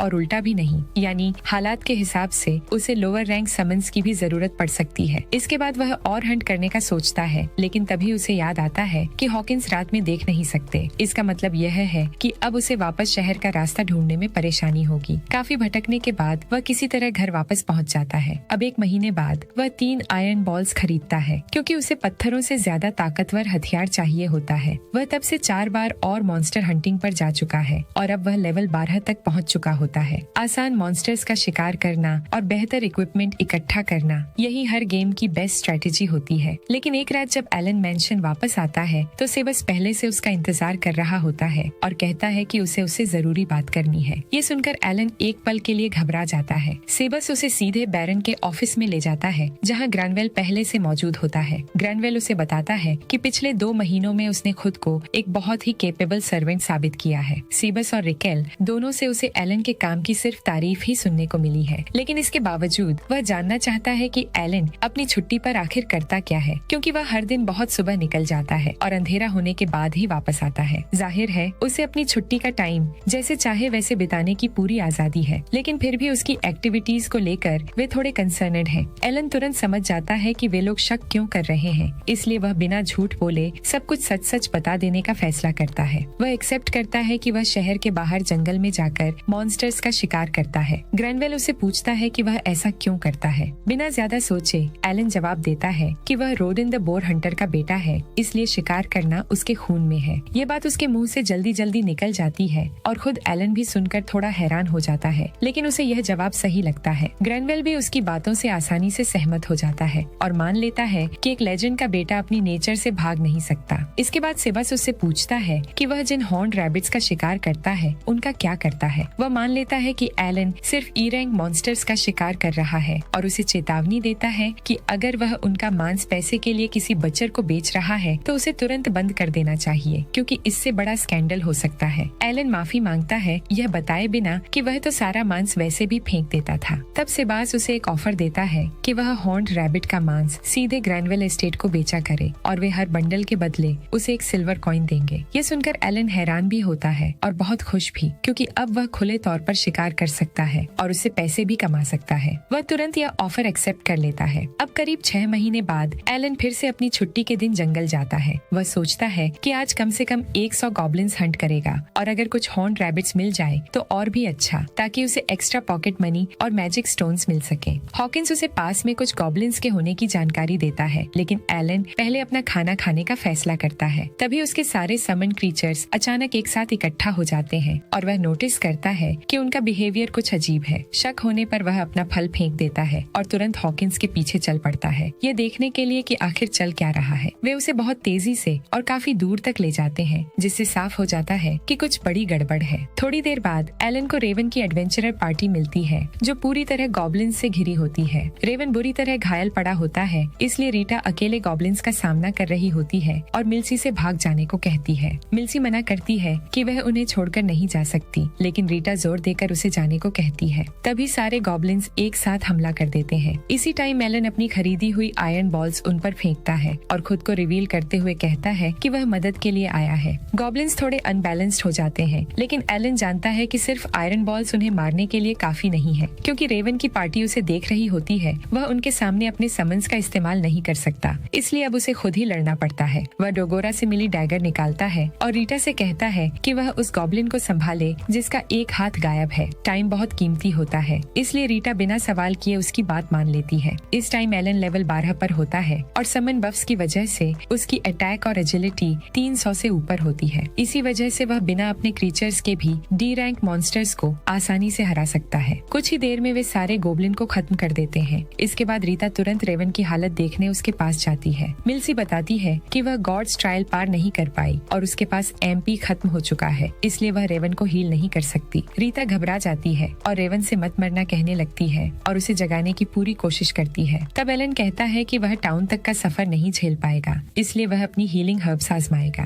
रीटा उससे कहती है कि वे जितने भी पैसे मांगेगा दे देंगे, बस रेवन को बचा ले। एलन बीन्सी की एबिलिटी से बनाया हुआ लीफ ऑफ लाइफ निकालता है और उसे सीधे रेवन के घाव पर रख देता है। कुछ ही सेकंड में उसका घाव पूरी तरह भर जाता है, चाहे वह कितना भी सीरियस क्यों न हो। ये देखकर रीटा और मिल्ची बेहद खुश हो जाती हैं और रेवन भी तुरंत ठीक होकर उठ बैठता है। इसके बाद एलन रीटा की छोटी मोटी चोटों पर भी एक और लीफ इस्तेमाल कर देता है। मिल्सी हैरान होती है कि वह इतना पावरफुल हीलिंग आइटम उन पर इस्तेमाल कर रहा है, लेकिन एलन उन्हें चिंता न करने को कहता है। रेवन उसे पहचान लेता है और कहता है कि वह वही बच्चा है जिससे वह एडवेंचरर्स गिल्ड में मिला था। वह उसकी जान बचाने के लिए धन्यवाद देता है। एलन जल्दी से वहाँ से जाना चाहता है, क्योंकि वह फिर से हंट पर लौटकर दिन का अपना टारगेट पूरा करना चाहता है, लेकिन रेवन जिद करता है कि वह किसी न किसी तरह से उसका एहसान चुकाएगा, क्योंकि उसकी वजह से ही उसकी जान बची है। तब एलन बस इतना कहता है कि वे उसके बारे में किसी को न बताएं। रेवन की पूरी पार्टी आसानी से इस बात को मान लेती है और उससे कहती है कि अगर उसे कभी किसी भी चीज की जरूरत हो तो बेझिझक बताए। इसके बाद एलन उनसे कहता है कि वह मैजिक स्टोन्स इकट्ठा कर रहा है, इसलिए अगर वे उसके लिए 100 ई रैंक मैजिक स्टोन्स जुटा दें तो उसे बहुत मदद मिलेगी। रेवन थोड़ा हैरान होता है कि बस यही उसकी मांग है, लेकिन फिर भी वह और उसकी पार्टी बिना किसी हिचकिचाहट के ये रिक्वेस्ट एक्सेप्ट कर लेते हैं और कहते हैं कि लगभग 1 हफ्ते में वे उसे स्टोन्स दे देंगे। है। उनके जाने के बाद एलन सोचता है कि उसके पिता को मिलर्जी फ्लावर इस्तेमाल करने के बाद पूरी तरह ठीक होने में लगभग 1 महीना लग गया था, जबकि रेवन लीफ ऑफ लाइफ से कुछ ही सेकंड में ठीक हो गया। इससे वह इस नतीजे पर पहुंचता है कि मिलर्जी फ्लावर मैक्सिमम HP के अमाउंट में हीलिंग करता है, यानी यह परसेंटेज बेस्ड हीलिंग आइटम है, जबकि leaf of life fixed HP heal करता है। इसके अलावा उस लड़ाई में उसे हर गॉब्लिन पर सिर्फ 160 एक्सपीरियंस मिला, जो कि उसके सोलो हंटिंग के मुकाबले 80% था। इसका मतलब यह निकलता है कि पार्टी में मॉन्स्टर्स मारने पर एक्सपीरियंस लोगों की संख्या से डिवाइड नहीं होता। फिर एलन एक और बड़ी बात पर ध्यान देता है और हॉकिंस को समन करके उससे पूछता है कि उसने उसके ऑर्डर को इग्नोर क्यों किया, जबकि उसने बोला था कि सिर्फ गॉब्लिन्स को ढूंढो। क्या वह सिर्फ उन एडवेंचरर्स के लिए परेशान था? हॉकिंस सिर हिलाकर हाँ में जवाब देता है। ये देखकर एलन हैरान रह जाता है, क्योंकि उसे अब समझ आता है कि उसके समन सिर्फ मशीनों की तरह नहीं है। हॉकिंस ने अपनी फीलिंग्स को उसके ऑर्डर से ऊपर रखा और उसे रेवन की पार्टी तक इसलिए ले गया क्योंकि उसे पता था कि वे मुसीबत में हैं।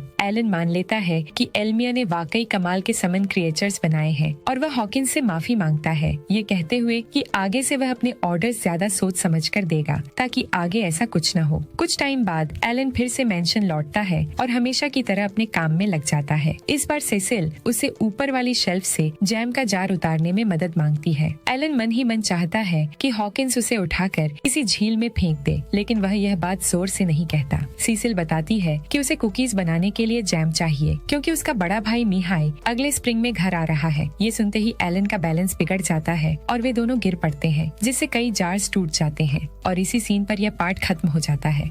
वीडियो कैसा लगा कमेंट में जरूर बताना और हाँ, नेक्स्ट पार्ट के लिए पार्ट 2 जरूर लिखना। खैर, मिलते हैं तब नेक्स्ट न्यू वीडियो के साथ। तब तक के लिए बाय बाय।